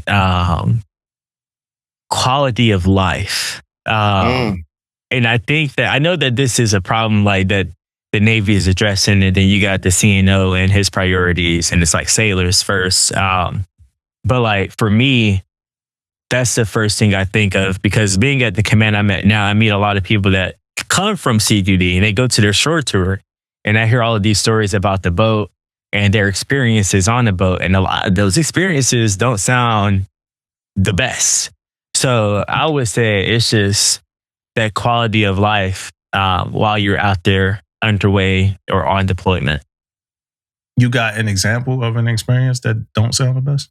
I'll say like flooding in the berthing, bathrooms, just stuff like that on the boat. Yeah. Yeah, that happened. Yeah, that's the boat, man. Yeah, that's the shit. That's the life right there, man. You know, like that's another day. That's another day for me. Might have to slush your way around a little bit, catch some couple things floating shouldn't be floating.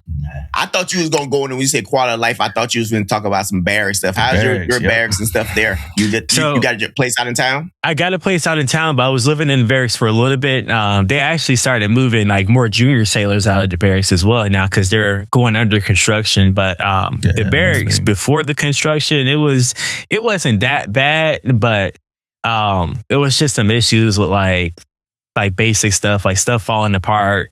It's just like the stuff mold? That comes. Yeah, was it mold? Mold was a big one too. It's just stuff that comes with older buildings, stuff like that. Yeah. And the money conversation is always in the forefront of all this. And it bothers me, bro. Like, it just, like, and it has to be there. I'm not mad at that, right? And that's the whole, me and Aaron talking about why politics matter, right? But it's like nobody could stroke a pen and just be like, hey, no, let's get this done. It's always a money conversation. Right. And that is just, it slows processes down.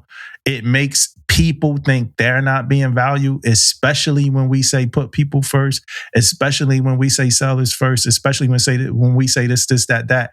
And it's so segmented, right? We got to compartmentalize, like, hey, they doing this. Like you saying they overhauling barracks where you are. And I'm over where I'm at, they're not. And me and Aaron we deal with our sailors and soldiers live in the same barracks. So me and Aaron are like super locked in on the same issues, right? Mold, issues with steam, issues with AC, hot water, right? Just these kind of issues, man. And for the barracks I'm talking about in particular, right? And I hate to be in particular, but I am. This same barracks been having problems for years, right? And it's not on, so I'm not blaming it on any single commander or nothing like that. It's just that these facilities, these places are old, man. Just fucking old. You know, they've been around for a long fucking time. You know, and I think one of the things is trying to make sure we could house sailors while we are fixing the barracks. But again, all of that shit costs money. The temporary give BAH to people while you temporarily repair barracks costs money. To move people into another barracks while you fix another barracks costs money. All that shit costs money. And we ain't doing nothing but getting more and more sellers. Like our recruiting numbers are, higher than ever for the last 2 years or something like that? Am I tripping? Am I off? That's what's reported. Yeah. So higher than ever for the last 2 years. And these are the majority of them are the ones that's going into the barracks. You know, so quality of life that's where I see it at, because I deal with barracks a lot. It's been not long since I've been on this ship, but you know, them shits, man. Berthings just ain't they just not special, man. Like They that's ain't all. that Birds special, just but ain't yeah. special. Yeah. You got to make your little slice of heaven. Yeah. Figure it, find it. Yeah, man. And it probably ain't gonna be in the berthing, man. Probably just you gonna have to find some spot. Find your spot, your chill area, or whatever. When you find it, hey, lock in. Probably get some Wi-Fi. Make sure you got some Wi-Fi there. But don't let it be like the FFE locker. Don't let it be the DC locker either, right? Yeah, let it be there, man. Be careful with your slice of heaven because them EMs be on your ass if you do too much. Mm-hmm. If they good EMs. Yeah. Right? All right, so you got quality of life as the biggest problem that you think the Navy is facing. And you talk about like being on a ship from a lot of people that, come back and report. What's the best thing that you've seen or like one of the best things about the Navy since you've been in? I think the amount of people that you come in contact with that have all of these unique backgrounds and experiences. And I say that because it's a lot of first classes or second classes chiefs, master chiefs that I meet that have all of this experience that come from the East Coast, West Coast, and then you have like how they grew up, and you put all of this stuff into a bottle, and it just helps you develop as a person even more. So, like for me, I think that's pretty huge in and of itself because like I can walk into any room, and I won't walk in with a preconceived perception based off of how I grew up, but based off of the amount of people that I've seen and worked with from all of these different backgrounds. So I feel like it just puts you in a position to treat and talk to people like, I would say, more fairly. Like you're not going in with a certain mindset. Do you have a Navy bucket list? I don't think so. No, not for real. No. Yeah, because you flagged your record, right? So it's like, hey, I'm going. Like going to a carrier was on mine. Like a carrier, like I wanted that to be like my first command. I'm happy it wasn't. Shout out to the EMs that is on carriers on their first command. I was happy to go to a small boy and like have the versatile experience or whatever. But getting on a carrier was definitely on my bucket list, right? I wanted to go to LCS. When they introduced LCS, I was like, I want to try that. I wanted to try LCS. Going to Camp David was on my bucket list. My only shot at Camp David now is as a CMC, and I don't think I have a shot because they get CBs more than anything. Maybe CMC was on my bucket list. I'm not sure. I can't remember that far back, but definitely a carrier. That was like what I wanted to do the most when I was in the Navy, about as long as you. And maybe some port visits. It wasn't no like ports that you ever was like, yo, I want to go there or nothing. I hear a lot of people talk about Greece, so I feel like that would be cool. That would be really cool to go over there. I had fun in Greece, man. They got all the ports, brother. Yeah. I mean, Aaron been to Brazil. Right, Aaron. Hold on, I ain't gotta be quiet no more. Yeah, I was in Brazil, man. I was in Brazil. Nah. Yeah. I'll ask Makel about. I'm sorry, go ahead, Damo. No, go ahead. No, we talking about quality of life, and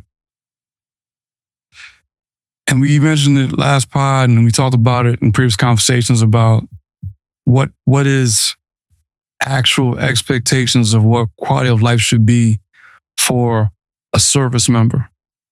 Because I've said it's like, hey man, like it's going this not should.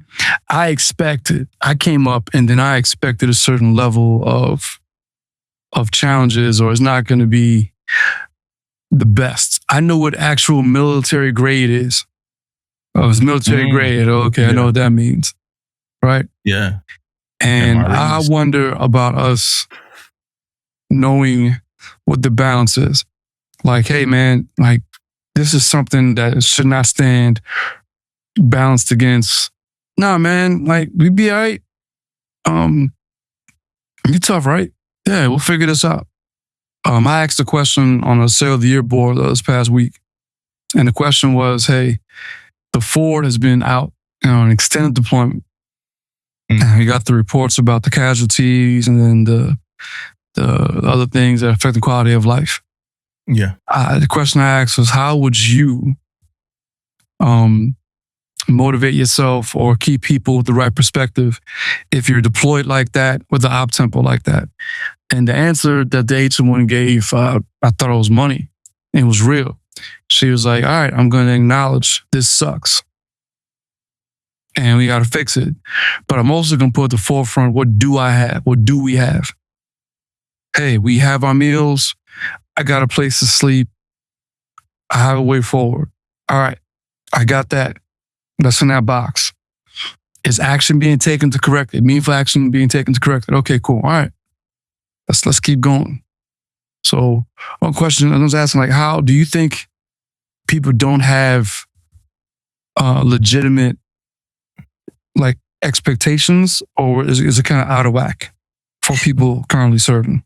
I think it's a mixture of both. I think that when people come in to the Navy, and I think that expectation is driven by what your families or your loved ones, friends have the perception of the military in mind as.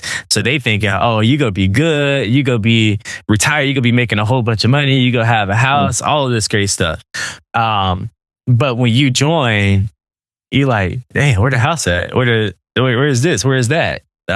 So I think that a lot of it is perception that's driven by others that's kind of leading you down this pathway of, oh, this is what I'm going to get.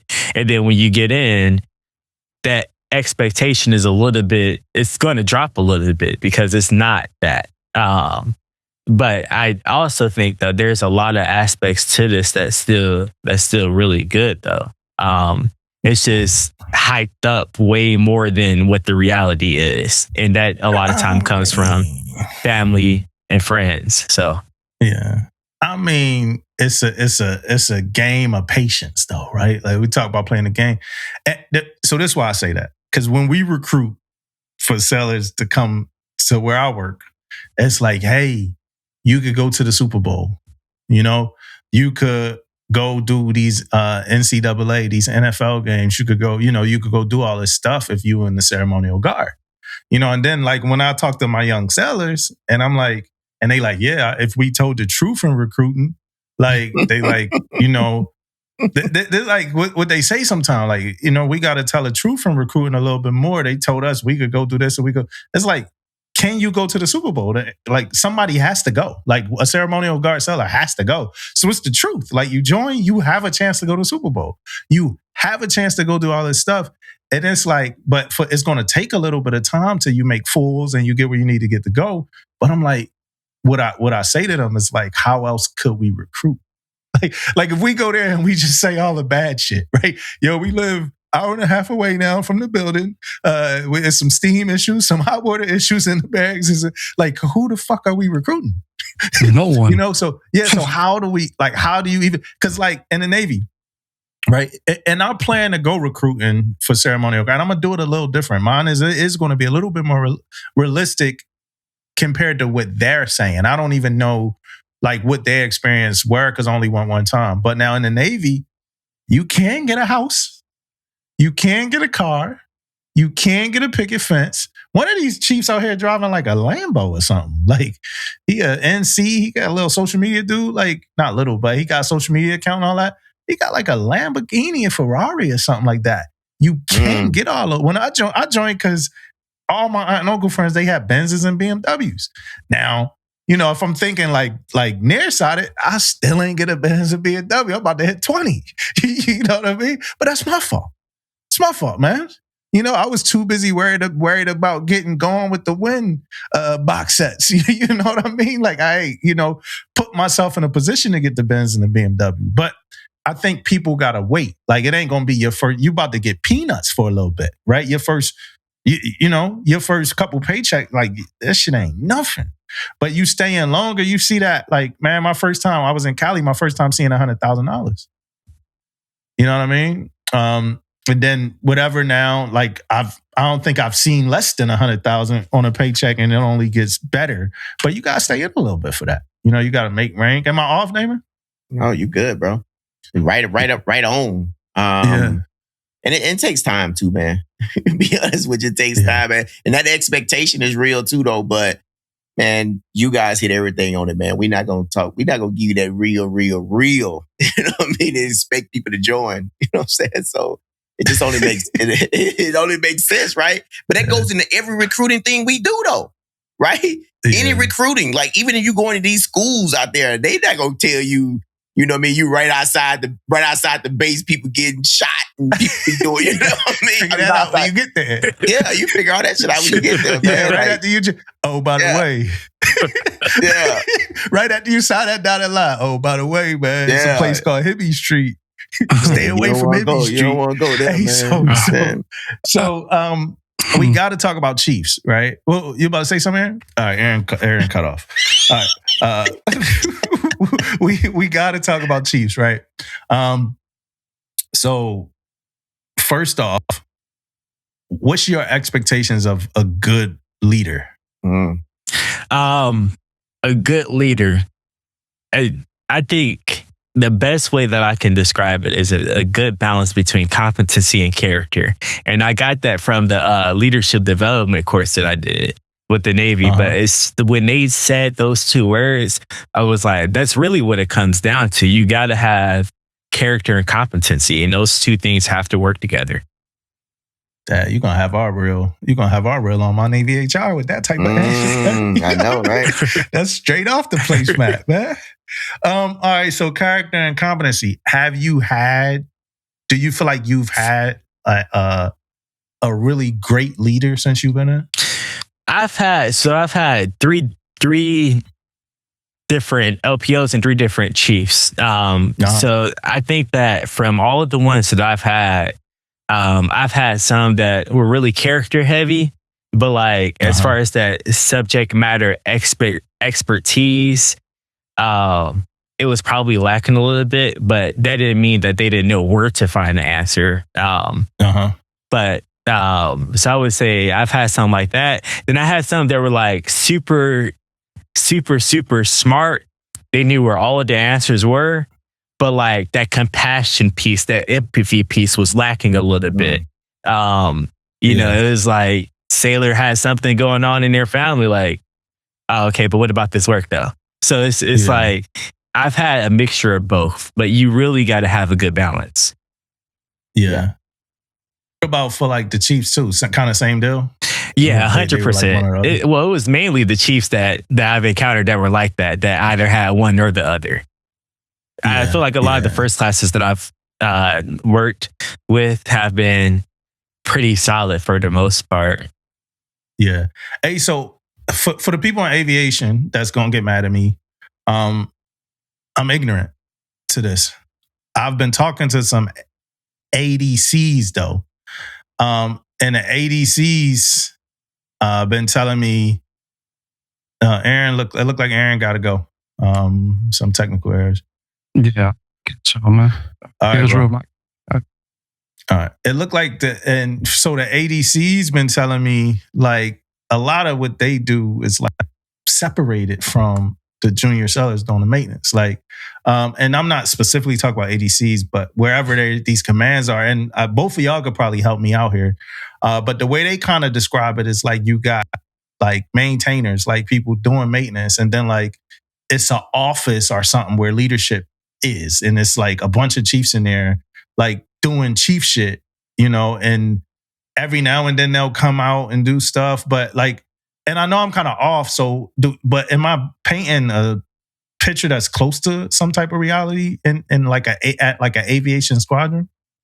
I think so. I think it's you got the people out there working, and then the people that are controlling the work, which is like your E6s and above, are working in a specific office. And then you have all of these individual work centers that have their own leadership in there as well. So you have this one office that's controlling the maintenance that's happening. And that one office has a whole bunch of E6s and above and they kind of dictate what's going to be happening in order to get that aircraft to fly, or in order to make sure that we meet our readiness goals. Yeah. But you see it the same, Damon? And that's kind of what it is, though, man. It's all about flying, man. Like, it's all about that stuff. So maintenance and flying. So you got maintenance control, which you have like different. You got pit boss and you got all these people. They controlling everything from there. Everybody that's out there working. But I don't know if I want to paint this picture. Like, it's not like a whole lot of LPOs and chiefs and certain that's away from everybody else that's down there. Yeah. They all right there together, right? It ain't like they got their own little areas here. It ain't like that. But they all about in that same area, and it's all about maintenance, and it's all about flying those aircrafts. The only people I think that's down there that may be separated a little bit is maybe the AOs. I think they kind of got their own little office spot back there. They doing some different stuff. Mm-hmm. Now, when you said the word leadership, now that's I was keying on when you first said that. I was keying on it because myself and Triad and Admin, we are actually upstairs. Yeah. Right. And then all the maintainers and all of them are downstairs. I thought that was you was hinting to, but it is like that though. Yeah. Makel, have you had good interactions with chiefs? Oh yeah, 100%. Like I've had a lot of good interactions with a lot of chiefs. It's a lot of good chiefs that I've met. Yeah. I mean, you also seem like a seeker, right? You seem like you want to learn things and kind of get how the Navy goes. So it seemed like you choose to have good relationships with, chiefs and stuff like that. If you had to grade, like just based off of your own experience in the Navy, if you had to grade the Chiefs mess, a letter grade, right? What would you give it? I would give it a B-. I think that man, that's low, man. That's low. Let's talk about it. No, I think that it's really good. I think that the only issue is just the perception of like separation. Like it looks like it's its own thing, and then you got everybody else. I think that's the only thing. But as far as like if you go get a good chief or a bad, it's the same with if you're gonna get a good sailor or a bad sailor. There's no real way to measure that type of stuff. So, but I would just say. I would say you don't like that. You don't. Do you? What do you feel about that separation? What's your thoughts on that? I think that for me personally, I know like the previous MCPON was like pushing like be on the deck plates, and I think that's kind of what I want to see. And I'm not saying that I'm not seeing chiefs that are on the deck plates working with their sailors and stuff like that, but I definitely think that there could be more of that, or more of like, hey, how you doing? Like stopping, walking through different spaces, like talking to people. Yeah, I agree with all that you just said. I mean, the separation piece doesn't mean like not on the deck plate. You know what I mean? That means definitely, it's a separation in rank and khakis and all that type of stuff. But that doesn't mean that we're not or should not be out there on those deck plates, training, teaching, learning about the sailors. That's how you learn about the sailors, being out there with them. So that's not what that means. I do got another question. I got a question. All I had to add was that it's a two-way street when it comes to that. Like, and it's a part of like understanding that you still dealing with leadership. I remember walking up to a group of sailors as a CMC and like, hey, what's up? What y'all talk about? He's like, man, we talk about where the holes at this weekend. I'm like, come on, man. Like, come on. Gotta be careful. Gotta be more careful. But maybe had a discernment that like, you shouldn't say this. Like, you know what I mean? And I think some people, right? It didn't discourage me from talking to those sellers. But I think some people get discouraged from that too. Like, hey, if I go there too much, they're going to take advantage of that shit, And then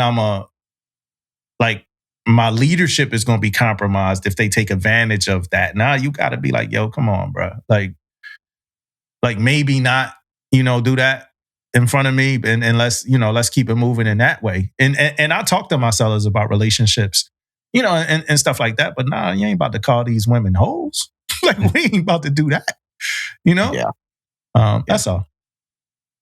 Yeah, man. That's crazy. Crazy work. Hey, I got a couple questions for you, man. A couple questions. First question. What kills morale the fastest? What kills morale the fastest? it has to do with culture. I think that's what my answer would be, is culture. Because the reality is people are always going to come and go. And sometimes you just get bad groups of people that are all in it together, and they're just a bad group. Like, you can't really do much about that.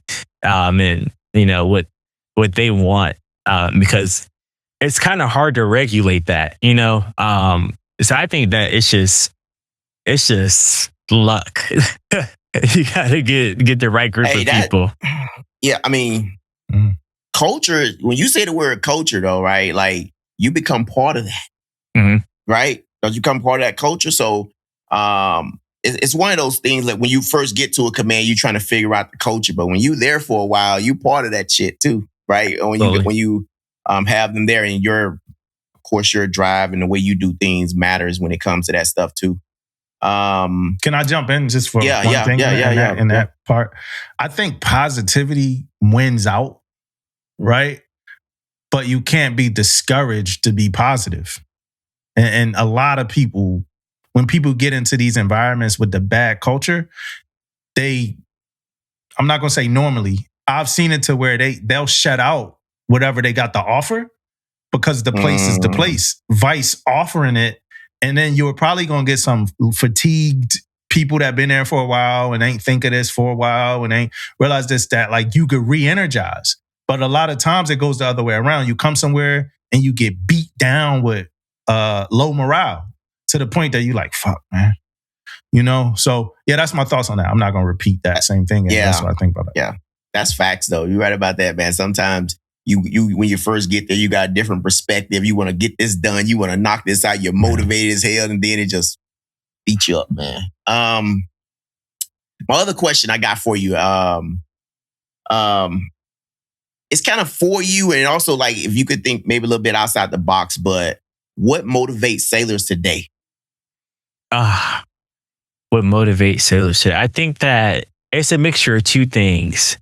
The first thing is liberty. And I'm just speaking from just my experience been on shore duty, is whatever we got to do so we can go home. Like that's what's going to motivate me. And then the other piece to that is sometimes it's connected to money, making more money. So if that means that you got to do whatever you got to do so you can advance, so you can get that next pay grade, so you can make a little bit more than what you're making now, that could definitely be a motivating factor. Let me tell you, okay, like we got this thing, you know, called CA2P. You know how many times you think that money motivates people, that promotion motivates people? It don't no more like it used to, man. I'm telling you. They don't even want it. Like, nah, I'm good. Like, I'm good. That's crazy right now, man. Like, I be looking at it like, man, you could be a first class in like this length of time, blah, blah, blah. Man, sailors are saying, no, I don't want to do that. It's yeah, man. It's a different time now, man. Yeah. I always thought like it was like respect. I always thought it was like respect, right? Like that validation, that affirmation, that respect from your peers are the people you look up to. I think what I was always driven by was being able to tell the person that I thought was good or great that I did something good or great. Right? Like my mentor, like, yo, I just got my E-SWAS. And they like, yo, that's what's up. What's next? You know what I mean? Like I always felt like those drove me further than liberty or, and liberty is on tops of everybody's list, right? We all want, even me now, like I wish we got off earlier at my job now, you know? But liberty is always there. Money is always there. But I felt like what moved me more was that validation, man. And I don't mean it in like a Kanye want Grammys way, right? Yeah. I mean it in like a, man, like, yo, you did good. Like keep knocking it out, you know. I got something to go home and tell my mom, you know. I got something to go back to the shop and tell my chief. I got something to tell. And it always started with the fact that my EM3s, when I was an EMFN, I thought they were the shit. You know, so I wanted to come back and tell Wills and come back and tell Hip, like, yo, I knocked this out. You know, I passed my ESWAS pretest. I did that just so these dudes that I think of this shit. And I came up, I used to rap. So that's how it was when you rapped. Like when I was rapping a one day meet Jay-Z. And for Jay-Z to say, yo, you nice, you know? And I know Jay ain't got the hottest name right now in the world. People don't like that name. But when in that time, that's what I was doing it for, to meet him and him or Eminem and then be like, yo, you nice, you know? And that kind of just moved into the Navy for me. Yeah, I think that was the most powerful, you know? My question to you is, you know, we do the do better segment. I know you know that. I hope you was expecting for us to ask you for yours. I wasn't expecting it, but if I had to say a do better, I think that mine would just be have empathy as a leader. And that's for every leader. I think there is an ounce of empathy that you need to have when you're in those roles. And I think that's just across the board. And that's something that I'm still learning, because there's definitely days where it's like, yo, I'm tired of these people. But you know, the reason that somebody is performing the way that they're performing could be connected to something else. And it takes that empathy to understand that sometimes. So I think it's have empathy. Yeah, you just made me think about something. The cutest, and I wonder how Damon feel about this. The cutest thing I see is like sailors that was like E1, E2, E3, like super junior sailors a couple years ago, like back on a ship that me and Damon was on or whatever. I think the cutest little thing I see is them being like first classes now and leading sailors and like just watching their comments and watching them deal with the things that we dealt with when they were E1s and stuff like that. It's so cute. I know, man. For real. And some stuff you wouldn't expect, man. Like, I've been thinking about myself, man, this dude is leading, this young lady is leading sailors right now. My mind said when they was E1, E2. But now, man, they doing their thing, man. Boy, man. Respect to them. I have one final question for you. Right? So I know you wanted to come on the pod. We glad to see you on the pod. But my question is it anything that we haven't asked you that you want to get out, that you want to say, that a question we should have asked and we didn't ask, or anything like that you want to, you know, get out there or say? Off the top of my head, I don't think there is. I think y'all asked some pretty good questions. What's next in this journey? I think that would probably be a good one. And my answer would be, is just continuing to be the best that I can be in my role, you know, as a sailor, as a kid, you know, just continue to be the best that I can be. That's good, man. Are you still thinking about law enforcement? No, so a little bit, but I think I'm gonna wait. I want to see how the sea duty thing goes. See how I like it, and if I'm feeling it, I'm probably gonna end up re-enlisting. Try to commission, do something, because I truly do love the Navy. I love this type of stuff, and I love the sailor aspect of it. But I want to, before I make any final decisions, I want to see how the sea duty stuff goes and kind of go from there. Okay, go ahead and unflag that record, man. I don't know why you even bullshit. I don't know why you even faking the funk, man. Go ahead and unflag that shit, man.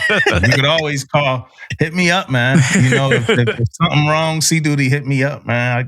I'll give you some motivation, man. So I got a couple more for you though. We do pick of the week. I'm gonna give mine real quick. It's Immortal Valor. Let me see. And that's one of the book for the listeners. If you know anything, that's one of the books that be behind Aaron every 3 to 4 episodes. And it was a book that Aaron actually recommended to me. I'm sitting here trying to find the author of it real quick, so I could say the author. But if I don't find an author, then I'm gonna just give my take on it. Oh, Robert Child. So it's Immortal Valor by Robert Child. And it's about a bunch of black soldiers It's an Arab book. So it's about a bunch of Black Medal of Honor winners who didn't get recognition for 50 years, right? And what they did to win the Medal of Honor. I think we actually gave one of them Hero of the Week in February, I think. But it's a good book. I gave it like I think a 3 or 4 out of 5. It's because it's like it's like 7 different stories. So it feel like an anthology a little bit where they just talking about the different people and what they did. But I like the picture it paints. And it also paints this picture of Black soldiers dealing with racism inside of the military structure and what it looked like. And, and how some of them is like, man, this shit worse than being back home. Or when they got back home, it wasn't ceremonious. Then they still didn't get certain things, but some of them was like, hey, this is better than a Nazi occupied whatever. So I definitely thought it was a good book. It was just anthology, and I was able to easily kind of jump in places where my mind might have wandered because these were like singular stories about different people. But it's not something that I'm going to remember forever, probably, like the intricacies of the story, but I am going to remember the overall kind of story windfall of it all is these guys were denied Medal of Honors. Some of these people didn't get awards, while, however, the people whose lives they saved, got awards. Like Doris Miller, before he got finalized and all his recognition, he saved his commanding officer, and the commanding officer got an award for that. Meanwhile, it took a while for Doris Miller to be recognized. And Doris Miller did more than shoot down the enemy planes. He did more than that because he was saving lives too, because I think he was the #1 wrestler on a ship or something like that. So he was saving people's lives and stuff. So that's mine. Immortal Valor is mine, but what's yours, Makel? A pick of the week? Yeah. I don't really have like a specific book that I can think of. I usually watch like a lot of documentaries and stuff like that on my YouTube. Yeah, it don't got to be a book. Okay. I would probably say there is, I forgot the content creator's name, but it's like a doc type serious YouTube video where he goes into different cities and he's talking to different so he provides the perspective of everyone. He talks to the gang members, the police, and then like community members, stuff like that. And just provides that inside scoop on like what life is like, how they got there, and then what the police are dealing with and what the community is trying to do to get out of that. So I would probably say that would be my pick of the week. I don't have anything that's like insane. Yeah, let us know. Yeah. Let us know the name later so we could throw it on a pot. Do you have a hero? A hero? Yeah, and it don't got to be somebody who won Medal of Honor or whatever, but just a hero that kind of impacted you throughout your journey. If it is somebody that won the Medal of Honor, cool. If I had like, I'll just say a naval leader that I can think of that I always see. It would probably be 2 people. I forgot his name. Me and Damon? I forgot his name. It's a captain. Alola Gurvey. I know that he's one of them for sure. Captain Alola. And then shout out to him. His Instagram name is called Forged by Fission. But seeing his story, Commander Walker, seeing his story, how he progressed through the ranks and like where he came from and how he was able to go to school in the Navy, all that good stuff. Those are 2 people that motivate me because Captain, he's always super positive, all that good stuff, and he has that good energy. Yeah. And I met him at Fleet Week Miami, so he was like that in person as well. So I think that's definitely one of those people that motivates me and that I look up to a little bit. Both of those gentlemen. Yeah, my sailors were at Fleet Week Miami, and both of those dudes are genuinely like good dudes. Mm-hmm. Like both of them listen to this podcast. Both of them were on this podcast, but like, and they both like listen. Like like Captain Aloda say something that was said, and like at like this moment, like this almost the end of the pod. Like he had referenced something from like this moment, like from 2 hours in, like, you know. So they both listen, man, and they let me know they listen. And same thing for Commander, soon to be Captain. I don't know. I'm kind of iffy on what's going on with that, but Commander, soon to be Captain Walker, who is amazing, and he's coming back on here pretty soon. And we're gonna have a good conversation with him because he was out there in the fight. All right, last few questions. These are podcast questions. Because you have listened to us for a little bit. And well, I guess the first question I got is like, how, like, you're on the other side of it now. You're like in an episode, right? You're a part of an episode. And just how does all that feel? It feels pretty cool. I didn't really think that I would even be here for real. But I saw the opportunity. I was like, hey, I might as well give it a shot. I always listen. So yeah, that aspect is pretty cool. It's pretty surreal. And I think it's always good to really see like what leadership might be thinking. Because I'm a big leadership person. Like that's kind of where everything boils down to. And I think there's always a lot of good tokens that are dropped here about leadership. So I think that for me, just being able to tap into that side of the house and like really get that understanding and that insight. Yeah. I guess that's what keeps you coming back. Absolutely. 100%. All right. So you got a favorite episode, favorite guest?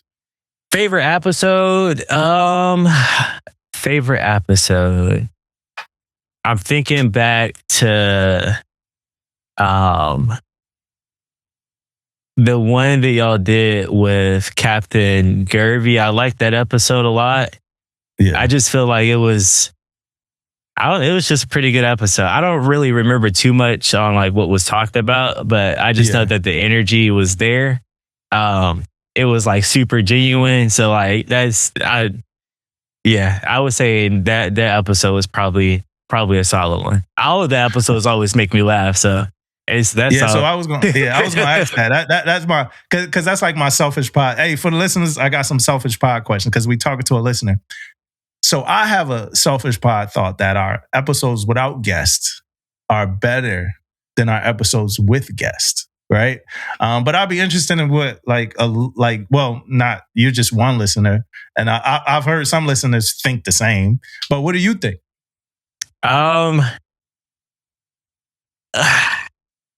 I personally like the guests. I like the guests coming on a lot more because it's you're getting someone that you don't really know like how they feel, who they truly are until they start speaking. Yeah. So I think that's a good piece. And also, just to go back one more time, another good episode that I can think of off the top of my head was the one where y'all had someone come on and they were talking about beards and like the shaving cream and all that good stuff. Yeah, so that was another good one.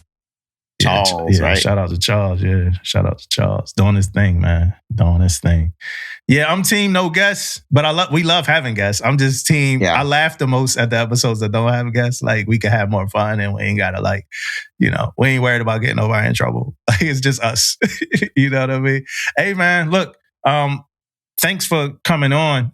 For all the young sailors that's listening, we don't have picks like we had Madison on who had just got out, who had been out. We didn't know what the hell was going on with Madison before Madison came on, but we had a great conversation with Madison. That's how we kind of came into our year. It's not like only Chiefs or only CMCs or whatever. It happens to happen like that sometime, but anybody could come on, man. People be sometime in the DMs like, man, when I build enough of a story you got a story. You have a story. Just come on. Let's have fun. Let's shoot the shit. We can even talk about Navy stuff. So, hey, thank you for coming on. Appreciate it. I had a lot of fun. We laughed a lot even before we started the episode. And I hope that when this episode goes out, like people can relate to it and they have a good time listening. And you can always come on and, keep it up. But you talk to us a lot in the DM. So I appreciate that, man. And I appreciate you, man. Thanks for listening and supporting us too, more than anything else. Yeah, absolutely. Hey, same for me, man. I'm glad you came on, man. And I don't know if it's gonna be the name of the pod or not, man. But hey, you came on and you represent the everyday sailor, man. I know you talked about that. You the everyday sailor, man. Hey, but hey, thank you for coming on, man. Hey, once you unflag that record, make sure you check in with us, man. Let us know when you unflag. All right, I got you.